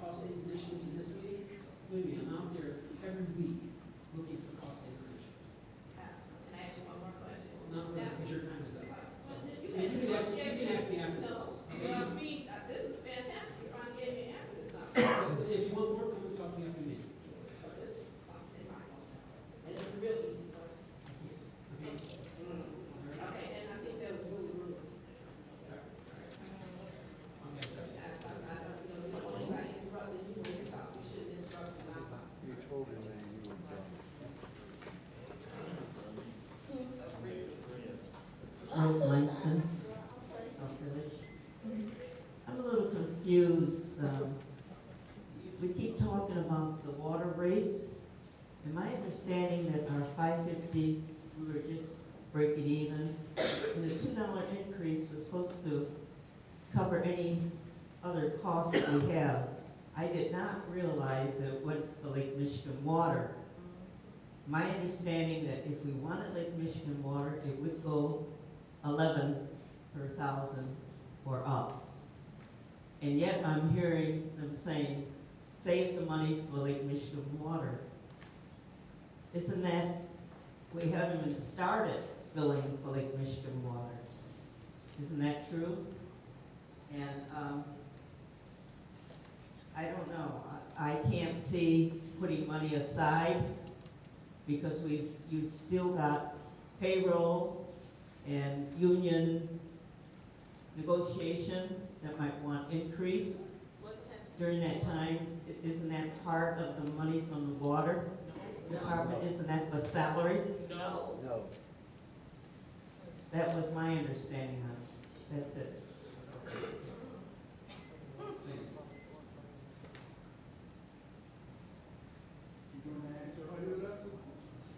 I can if you want. The water fund does, part of the water fund does pay for salaries. And we do have unions in our water department. So there is union negotiations, and we have another year before we have to start negotiating with them again. But you are correct. The water fund helps pay for maintaining, operating, repairs, and part of it is for salaries. So you are correct. I'm Nathan Griffin from Brookwood, 22317 Brookwood. And I have several questions. When we talking about lack of funds and also water, when it comes to the lack of funds, why would the board agree to Rich Construction, which is located in Diana, doing board work, and the people is laid off from public works? How many lawyers do we have representing the village? I also would like to know, 7 or more, we have 7 or more SUVs. SUVs are more expensive than a regular car. We had our own ambulance service. We disbanded that. We got Bud service, Bud ambulance service. They're more expensive. The ambulance service, I think that we did a wonderful job. Also the paramedics, it was marvelous. They did a marvelous job. And when it comes to a law firm, I would like to ask you, what order do you go by in selecting a law firm? Also, I read in the paper there where we're supposed to be getting the money. Now, do we have the money? Is that for real? Do we have the money? And what is the purpose of getting the loan? And why can't you use the loan for the purpose of it was meant for? Why is it so hard to agree and come together as a board? I really like to know that. Why is it so hard to come together? Seems like nobody wants to agree on nothing. You fight among yourselves. When you fight among yourselves, we are in the audience out here. We see, we hear, and we know. I don't understand. We must have a plan. You are mayor. And I think the trustees need to get together with the mayor and sit down and really talk this thing over. I know we can do better than what we're doing. We talk about the last administration. I don't think this was no better. It might be a little bit. And the only reason it might be shining a little bit is due to the fact that the last mayor, I know you don't want to here, maybe a whole lot of other people don't here. But the last mayor, he wasn't treated right. So now, if you didn't treat him right, I hope you treat this man right. But as I said, we must come together. You got to come together. And if you don't come together, you're going to have the same problems that we've been having. Thank you. I'm going to run through these as quickly as possible, okay? We talked a little about lack of funds, but the village, to be honest with you, the village runs into cycles. We receive tax revenue this time of the year, we receive tax revenue this time of the year. We talked a little bit about how there's gaps in between. Sauk Village has always, in the past, in those gaps, received a low-interest loan for about $500,000, a line of credit. Sauk Village hasn't done that in quite a few years. The previous administration used to use the water fund. We gave ourselves the loan, we weren't paying interest back. So we know that as a village, we know there's a gap. What happens is when we get this money right here, it pays for everything. So everything that's budgeted for is paid based off of what you receive through tax revenue. Rich Construction, it's a company that is works for fire departments, police departments, works for municipalities. They are they're known out in the industry. They come out at a moment's notice when we need them to do board ups. So that's why we use them. You talked about the how many lawyers do we have when it comes to general counsel. We have one set of lawyers, and that's Olson and Sir. When there's additional lawsuits that deals with our insurance companies, our insurance companies appoint different attorneys. So there may be additional one or two attorneys out there that were not appointed by the village, they're appointed by our insurance company. So that's where we're at. And we only have the one lawyer, which is Olson and Sir, which is our general counsel. You talk about SUVs, which we have for our police department. We gave a lot of thought to this. We know that after last winter, we had a lot of problems with being able to provide services. We had to have people come in, we had to borrow SUVs because the roads were so bad. We look at other police departments, and the SUVs are the way that everyone is going. You get to put your officers higher up, allows them to be able to see and to be able to get where they need to go. We talk about the ambulance service. The ambulance service right now currently costs the village probably right around $50,000 a year. Versus when we had our own ambulance service, it was right around about $200,000 to $250,000 a year. We talk about cost savings. To have our own ambulance service, it costs a lot. So about it comes out to be about four or five times more what it costs us to lease an ambulance service. We already talked about the law firm. When it comes to the grant from the governor's office, that is not a loan. That is a grant. We are using it for what the governor intended for it to be used for. I've contacted the governor's office, and especially when trustees brought it to attention, they didn't believe me. I contacted the governor's office and just to make sure, hey, am I doing what I'm supposed to be doing? They assured me that this is a grant to pay off the low-interest loan. They worked with Mr. Mohan to make sure that all the grants applications were completed correctly. Again, I just got to tell you, I've talked to our state representatives, O.B. Sims and Marcus Evans. Hopefully, I was hoping before tonight I would have letters from them to reassure the residents because they know exactly what the money is supposed to be spent for. And I told them that their name would be used out here, saying that they didn't have to use it for that way, so they're just coming back with something from their office assuring the residents that we're using the money for what it's supposed to be used for. And then you talk about coming together. Now, I think the board has come together a great deal. Tonight is a committee meeting. This is what committee meetings are about. This is where you have a discussion. This is where you if you want to say you're passionate about your cause, you're out here. This is what committee meetings are for. You look at our regular board meetings. I mean, our regular board meetings, what did they say, last week and last week, you guys were out by 7:30? I mean, when you look at what's being voted on, the board may not always agree, but you know what? Not everyone in this whole entire audience can turn around and say you all agree on something. But what's important is that this board board has learned to disagree, but not be disagreeable. That's what's important. So on a meeting night like tonight, a committee meeting, you passionately fight for what you think you want. Okay? Not everyone's going to agree. But what's important is next Tuesday, when we come up here and we sit behind the dais, and we represent the village of Sauk Village, and we say we're taking a vote, it doesn't matter how these trustees vote. Because they're voting on what they think is the best interest. They're voting for what they feel the people are. So there's going to be certain things up there next week that there's going to be yeses and there's going to be no's. So you talk about the fighting and the problems we had in the previous administration. There's nothing like that here. What I see here tonight, I have no problem with. I think that's what it's all about.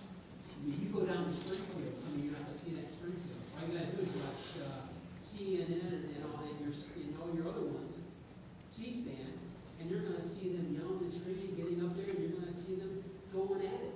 I encourage you to watch C-SPAN sometimes, see what's happening in Springfield, what's happening in Washington. This is minor. You know, this here is what it's about. This is how the work gets done. And again, you know what? I agree, but I disagree. I think we need to come together to one thing, that we can work as a board, and we can disagree with each other, but not be disagreeable. And you know what? This board has come to that point. It doesn't matter how Trustee Gordon votes, it doesn't matter how Trustee Burgess votes, it doesn't matter how Trustee Humphries, everyone, Trustee Myers, Trustee Washington, Trustee Ponce, Trustee Williams. It doesn't matter how you vote on something. What's important is that we come together on the next subject and say, what are we going to do? And we bring it up to the vote and we continue moving forward. That's what's important. Again, tonight is a committee meeting night. This is what this is for. That's why we sit down here on the ground. That's why we trustees face each other, to be able to go back and forth on something that's going to be potentially voted on next week. That's what it's about. And then we come up next week at a board meeting and we conduct business as professionals. That's what it's about. And I tell you what, this board has come together. They're not going to agree on everything. We have everything up here from males to females to different races to different ages. So, and like I said, I could ask a question out there and have a show of hands, and I can almost guarantee you that it's not going to be 100%. All right? You know, that's why we have a democracy. That's why when there's an election, you have a Democrat, Republican, Libertarian, and Independent. Different people that vote. That's why different parties get different amounts of votes. That's what it's about.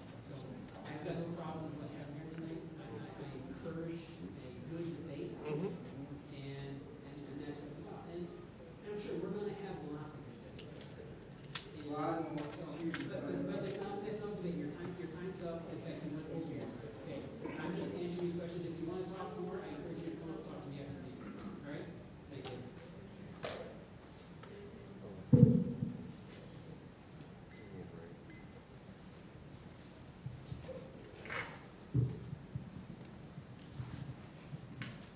Judy Kester. I understand everything that you said, and yet I have questions. When you have a trustee that is trying to bring forth an initiative, and then he's struck down or ridiculed or pushed aside, that's division. And I see division. I don't see apples, I don't see oranges. I see questions or making a suggestion torn to shreds. Here's my problem. You were excited and said that getting this grant from the governor was going to save the village of Sauk Village over $200,000 a year for 20 years. Out of that $200,000 plus, because I don't remember the exact amount, I'm sorry, you paid off the loan. That means that you are getting 7.5, I believe, dollars per 10,000 gallons or whatever it is.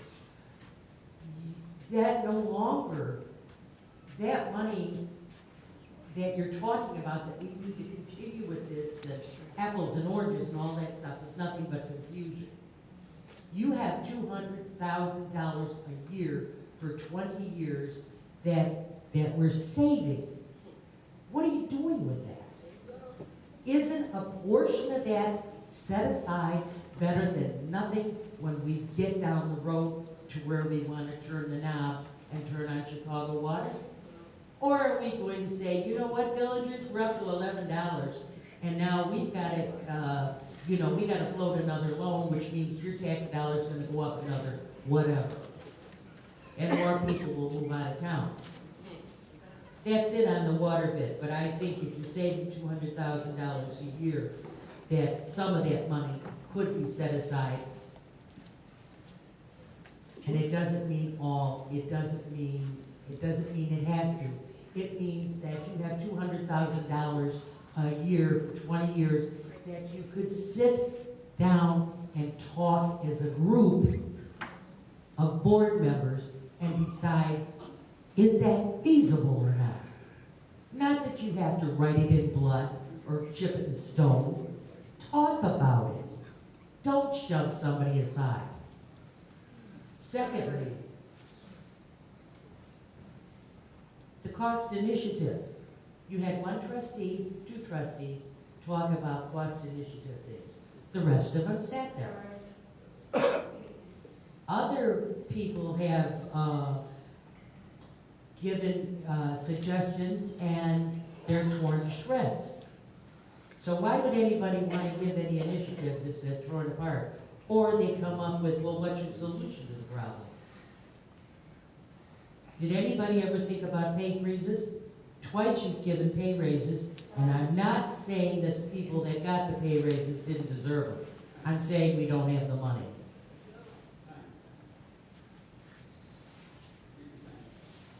I heard you. All right, again, division, I have to say, I don't agree. It is what it is. I mean, when it comes to the loan that the governor's office came with money to help pay, again, you're right. We're glad that the next 20 years we're going to pay $260,000 a year. But again, that gives us $260,000 a year to make the repairs and fix our infrastructure that we would not have had for 20 years. So that allows us. I can't hear you. That allows us to make the needed repairs that we would not have been able to make. So, again, and without having to raise our water rates again. Because you think about it, if we would have had a loan, we would have been stagnant again, not being able to do anything. We would have taken that money to pay off the loan, and for us to do any additional repairs, we would have to raise water rates again. So, we're not going to raise water rates. We are going to be able to take that money and make sure we repair infrastructure. And you talk about pay raises. There was some pay raises, again, very minimal. When you look at some of our department heads who hadn't received pay raises since like 2008. Some of our employees did get pay raises. Our union employees got pay raises through their negotiated contract. I've got no problem in, I've got it written on my desk. And in fact, I can show you if you want to see it during the meeting. Some of the things that we're going to talk about in some of our upcoming meetings. And one of them is for a decrease in pay for elected officials. So, we'll probably end up talking about that, about, if the board is willing to take a decrease in pay.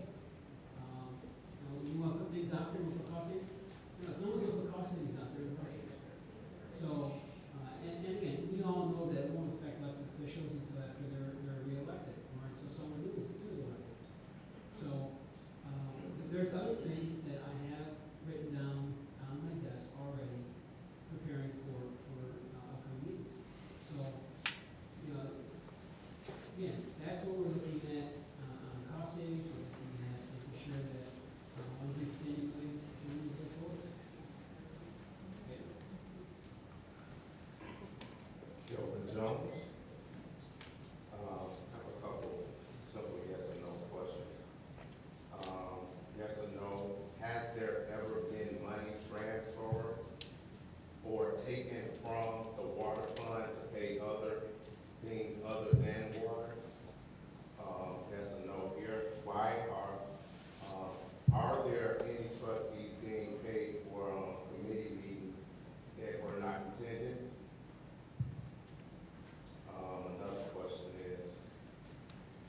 is there a written plan and timeline in place for the water improvement?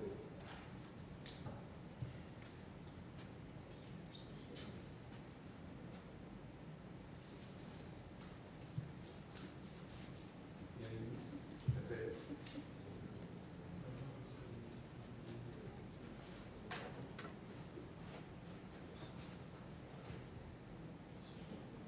All right, first question was, has money ever been transferred? And I can say yes, and I can say it's done according to state statute.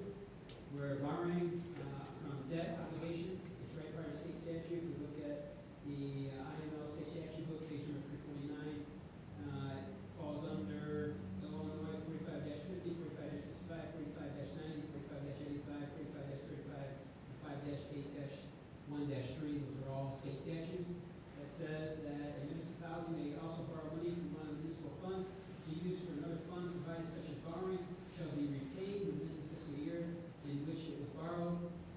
So, we follow the state statutes, so we're supposed to, the monies that are borrowed are paid back as soon as we receive the funds. So the question is, yes, do we borrow funds? Yes, we do. Do we do it in lieu of going out and getting a low interest loan and paying a big additional interest? Yes, we do. So, that's one thing. Second, trustees pay for committee meetings. Trustees are paid for committee meetings. We are on a honor system.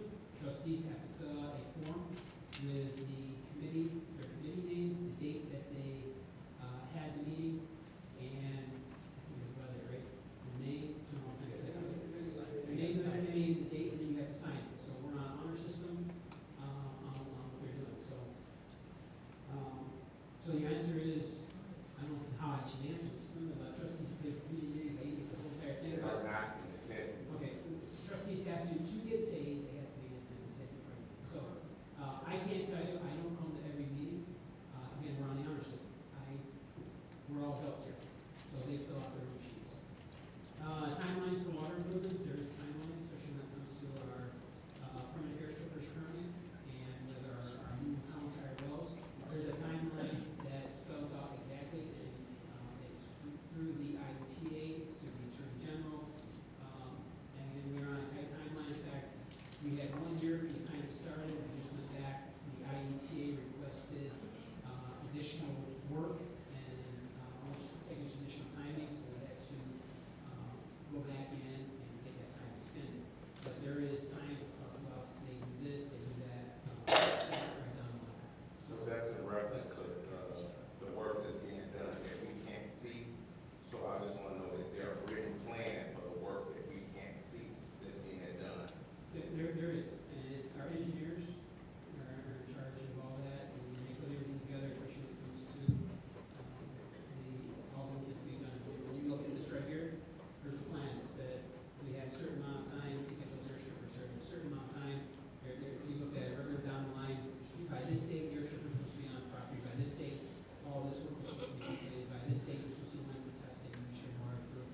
So there is a timeline, but like I said, the timeline with any job was just extended. And I'm trying to think if it was extended 30 or 90 days, I don't remember what it was. Because request by the IEPA came to they wanted different, some stuff different timelines. So the answer is yes. Anything else? As for miscellaneous business, comments from trustees? I have a couple of things. One thing that was discussed was, particular trustees bringing things up and getting shut down. I think that nobody on the board said no. I think that we discussed it. I think that we talked about, we're not saying apples and oranges. Okay, I don't see the problem with these 6 months. I think we've said about 5 times that the grant money hasn't come in. So, we're talking about ifs right now. If it was a fifth, we'd all be drunk. We don't have it right now. It's non-existent. It's been promised to us. I'm sure it's coming, but we don't have it. This is still if. So when we get the money, then we can look and see how the $200,000 a year that's supposed to be saved over 20 years worth of time, how that's going to affect us. But we don't have it yet, so we don't know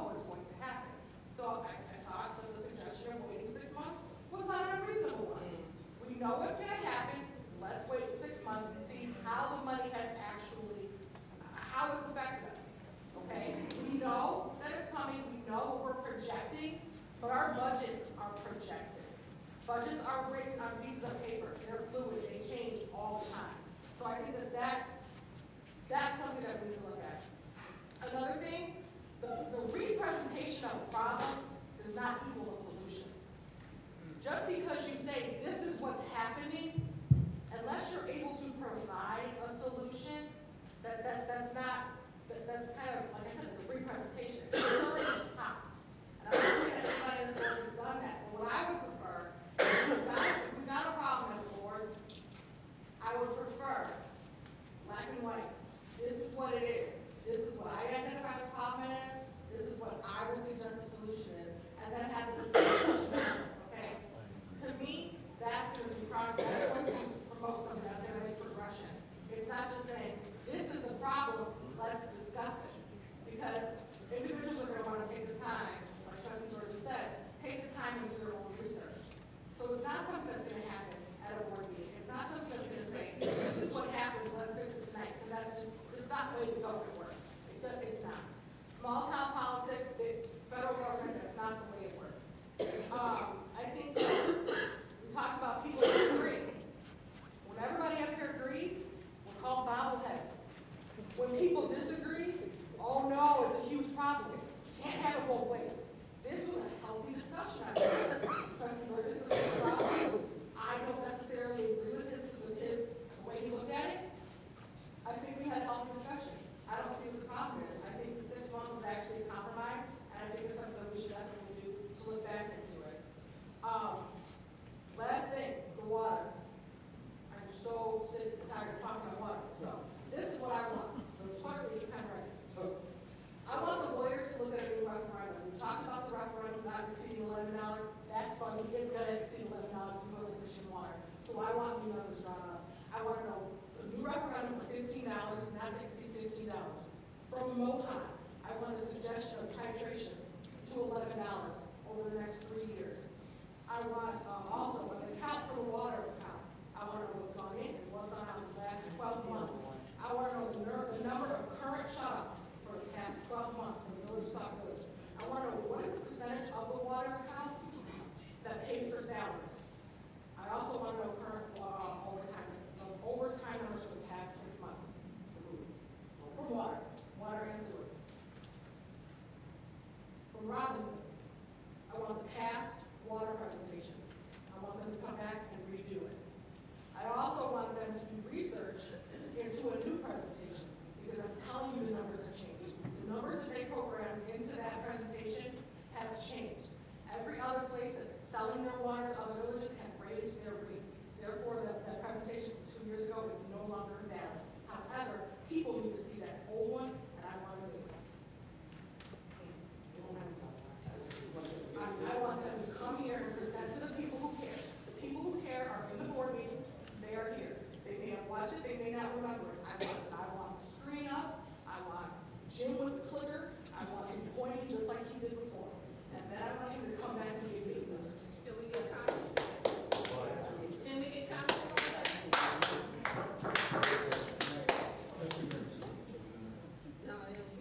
Call the doctor, everybody's coming. I just have a couple of things. I know you mentioned, Mayor, that you're going to get letters. I'd like to see that letter coming from. The only person I mentioned that told me anything about the loan was our representative, Marcus Adams. So if you got a letter stating that it's something else than that, I would love to see that it's right, because that's not what he told me. But if you say you got letters come, I want to see that. Also, you mentioned, Mr. Mayor, about pay decreases. I'm sure that's not just the board. I'm sure it's the mayor and the clerk too. I'm sure it's all elected officials. So that's something that I have no problem with. I mean, if we asking people to take cuts, we should also take cuts. So therefore, I have no problem with that.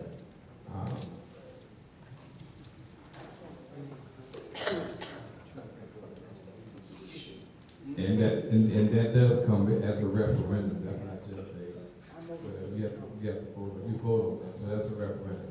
And well, ordinance, you still got to vote. You still got to vote. I'm sorry, ordinance. I'm sorry. It was ordinance. And the last thing I have, tomorrow here at 7 o'clock, we will have another town hall meeting. Again, it'll be here tomorrow at 7 o'clock right here in the village rotunda. And that's all I have.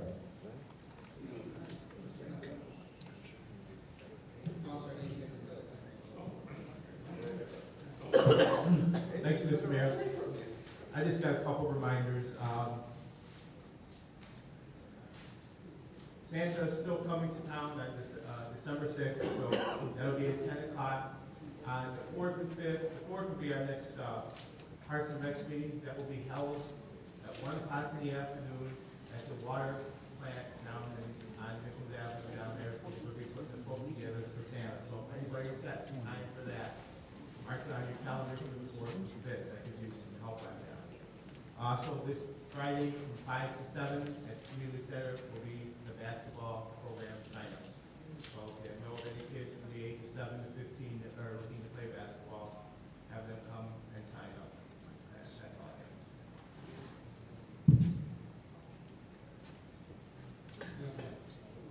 Oh, okay, I'm sorry. I just have one thing. I forgot, I didn't know if we was gonna stand up and mention it, but one of our intergovernmental relations committee members is here today, Kevin Posey, and he does have a great announcement. I thought he was gonna stand up when it was time for questions and answers. So could you please come to the podium, sir, right quick, and give your announcement that you went out and now secured for the village. Yes, sir. Mr. Mayor, sorry I didn't speak. I just didn't know it was the right time. Me and my organization, we went before Congress, and we actually spoke to a couple of Congress people and got a donation of 1,500 brand new books to go to the school district 168. We're going to go pick up the books on Thursday, and we're going to be doing an official presentation either later on this week, which I think is not possible as per their schedule this week, or official presentation next week. We're playing it off of when the governor will be, when the present governor or the governor-elect will be available. We don't want to overstage them for what they may be having, because I know the governor has a lot of things coming up. So please, Mayor, please, it would be an honor to have you there at the presentation of the trustees who are veteran of the schools. And so then I'll keep the board updated. Thank you.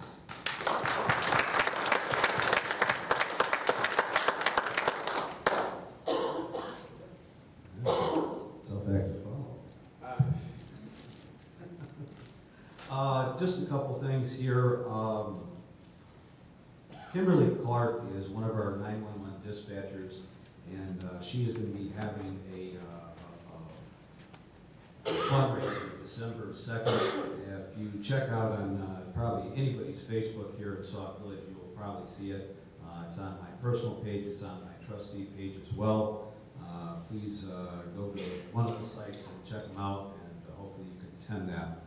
On a personal note, as a resident and as an elected official, I attended Officer Gondek's wake and funeral.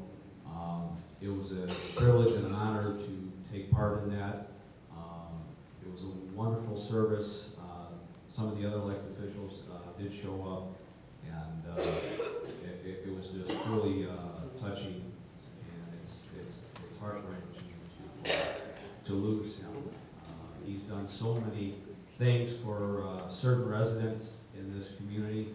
I've heard a lot of good positive stories and stuff like that, and he is truly going to be missed. That's it. Thank you.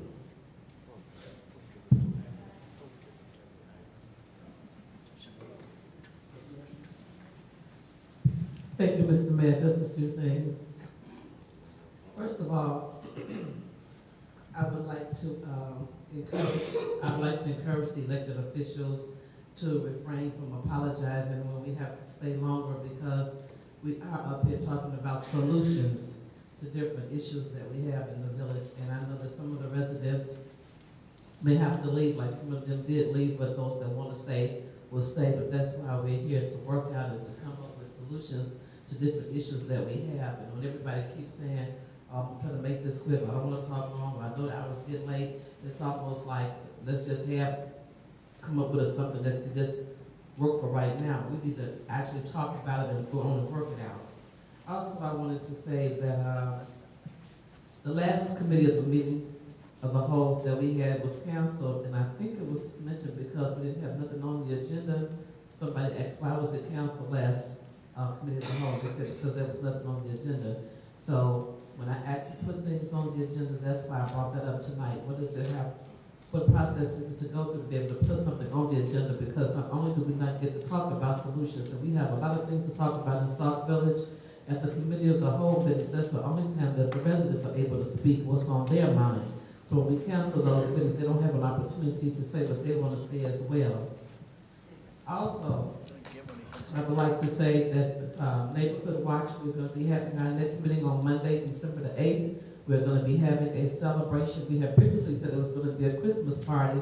However, due to different religious beliefs of some of the block club captains, I cannot use the word Christmas, so I have to change it to say we're going to have an end of the year celebration for all the hard work that the block club captains have done. And we'd like to invite anyone that wants to come. It's going to be at the fire station. It is going to be a potluck. So if you want to come, you can feel free to come on December the 8th. That's the second Monday in December at the fire station. We're going to have a wonderful, wonderful time. I don't know how we cannot sing jingle bells and nothing that say Christmas. So I got to figure that one out. But if you have any suggestions from the audience on the kind of music I can play other than Christmas, then let me know for a Christmas party. Oh, Holy Night. All right. That's what it's about. It's about Christmas. Oh, amen. It's about Christ's birth. Amen. Okay, moving right along. In the Sauk Talk, on the page that say what's happening in Sauk Village, and you notice there's two things in there. You got the Sauk Talk on the back table. That's the meeting about the Neighborhood Watch Christmas party. Also, the second one is going to be a Deputy Registrar's class on December the 11th. For those that don't know, no one should be out registering people to vote at this time. This is information that I'm giving to the village. If you're going to register somebody, it has to be 30 days after the gubernatorial election was held. So no one should be registering anyone right now. The very next day is the day that we're going to have a class for anyone that wants to be a deputy registrar. It's free to anyone that wants to be one. I announced this at our last meeting. I got over 20 names. I already faxed those names to David Orr's office, and they will be here on the 11th with your packet. Anyone that wants to be a deputy registrar is free. You don't get paid for registering people to vote. It doesn't matter what umbrella you go up under. That person does not get paid. It just allows you and affords you an opportunity to register anyone to vote, regardless to what party they want to vote for in the state of Illinois. So I have people from outside of Sauk Village that are coming to take that class because it's a very great credential to have. And I want the villagers to know if they want to take it, we'll be over there, and this is the Sauk Talk. Also, I want to applaud the residents for coming out tonight and for asking questions. You know, we push our board, push transparency, and I just want to speak on behalf of the committee that I chair under the mayor's appointment with the board's approval for Neighborhood Watch. We are very transparent. We have collected money, tagging for fines. We have collected money for book bags. I have always been upfront about the videos that we have available in the front office off of the Video Happy, where we have different people in the village participating in that video. If you have any questions about Neighborhood Watch, you can always feel free to talk to me or to ask me. I want to just put it out there that I am not going to jail for glue, erasers, rulers, book bags, street signs. I am not going to jail for any of that. I don't count any money by myself. All the money goes through the front office, and I have a lot of witnesses. FYI.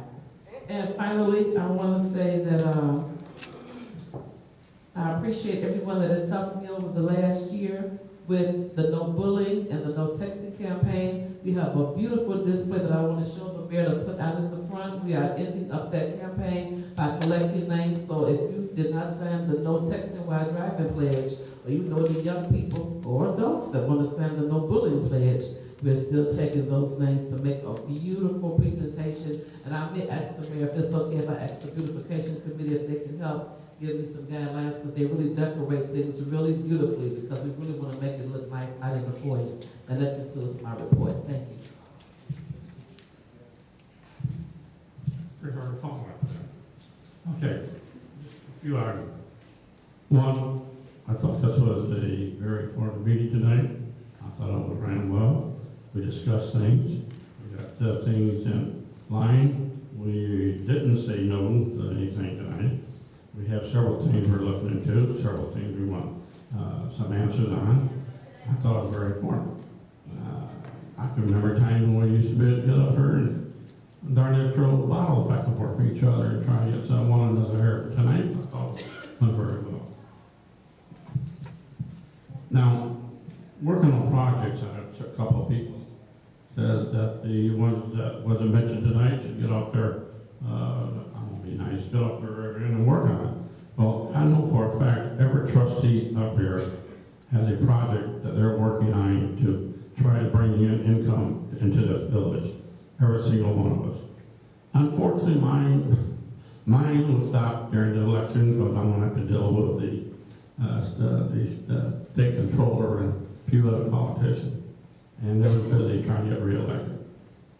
But I assure you that I will be back out there trying to find out how we can get these notices out to the people that owes us over $350,000 of fines, and we'll start collecting. The study that Rosie is requesting, I don't know the study of the information. I would love to be able to have a copy of that. Matter of fact, I think the whole board should get a copy of it. That would help all of us, and some of the things that you name in there, that yes, it would definitely help us make a decision. You know, there's also our light already. It's been our light since the day. But we'll put it out for you. We'll like that, thank you, please. Okay. And just to let people know,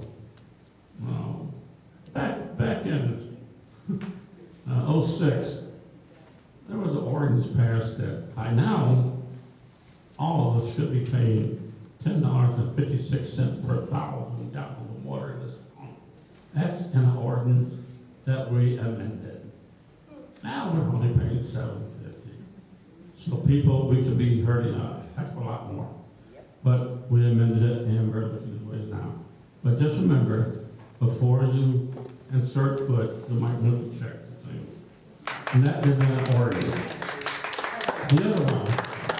The other one is my hat goes off to the young man that took up on his own, went down and got stuck where our school district was kids. That's what I'm talking about. Not the negativity that we get. Not the don't do this on this young man and went out on his own. And I didn't know anything about it. I don't think anybody knew anything about it. And my hat was off to him. If there's anything I can possibly do, I'm out there to help the son. And I use son usually because I'm old enough to use that, okay? But I will help. And the other question was about the meetings and stuff. We also, the mayor did mention, we have to turn in a sheet into the finance, and then he double checks with the clerk. They go through a lot. No, we don't get paid for meetings. I wasn't here for 2 meetings, and I guarantee you, I will not get paid for those 2 meetings, and I'm not asking you to pay for those 2 meetings. But I don't think there's none of us up here to try and steal money from this village. We're all trying to do the job that you guys put in this there, and we would love to have your help instead of negativity to come up and talk to us. Let's get together and start working together. I've said it 1,000 times. This arguing back and forth is not going to do it. And the gentleman said it earlier tonight. That it's time for us to start moving on to the forward. It seems lately we do something good and we get down, kicked in our teeth and put back down 2 or 3 notches. But Rosie, I love you. That comment you made, we say yes, we're follow yes. We say no, we're no good. So when you can't win, that's why we're here. That's all I have, Mr. Harry. Thank you.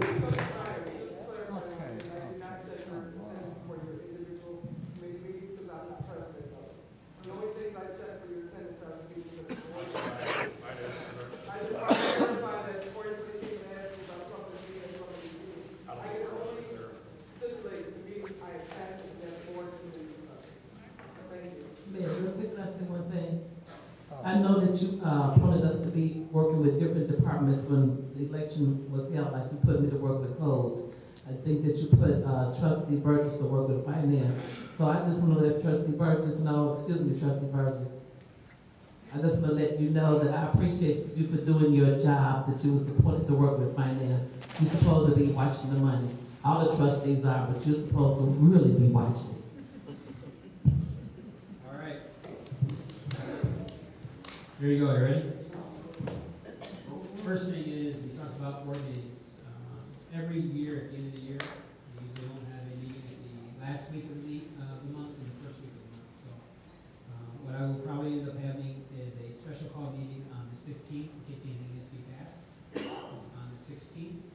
And looking to have no meetings during the week of the 22nd and no meetings the week of the 29th. Okay? And that's going to be our holiday hours for meeting hours. And so you should board those unless something emergency happens. I'll work with I'll work with everyone. Because I know every year there's certain things that we have to pass to make sure that all that stuff gets put on the week of the 16th. All right?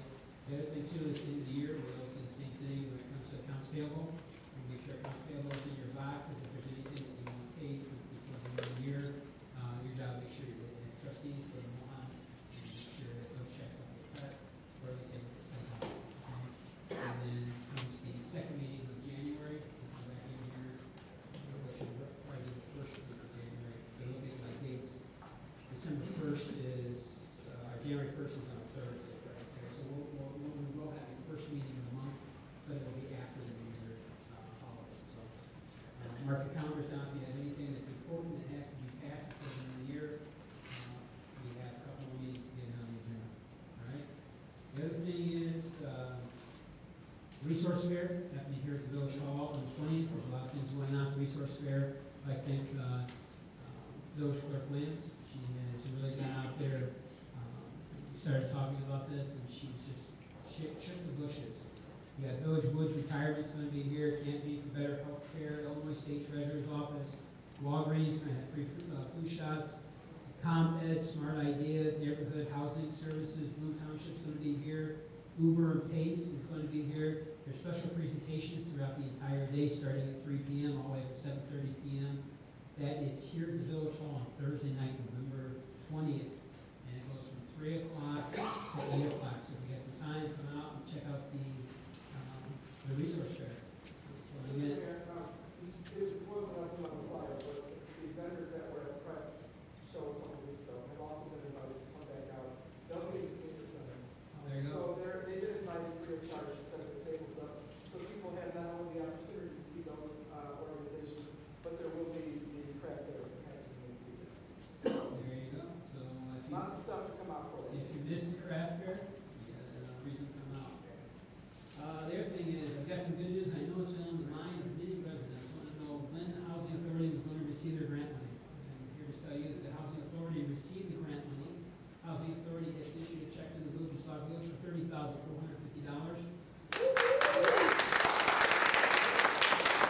That money is broke down, $7,660. It pays for the first installment that we paid the ones who were cutting grass. And then we reimbursed already our CM account $22,790. So the check has been received, the check has been deposited, funds have been transferred back into the funds where they're supposed to be, and the general fund has been repaid. So I know it's been on the mind of a lot of people that think we're ever going to get paid. I can tell you that Commissioner Holcomb was out there every day. Funds have been repaid, so now it's one thing somebody can take off your bucket list. All right? And I'm glad you can take it off your bucket list. So, with that said, I think that's about it. So I ask for a motion to adjourn. All in favor, say aye.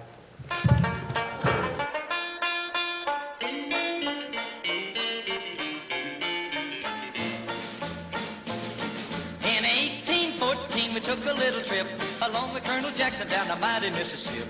We took a little bacon and we took a little beans, and we caught the bloody British in a town in New Orleans. We fired our guns and the British kept a-coming. There wasn't as many as there was a while ago.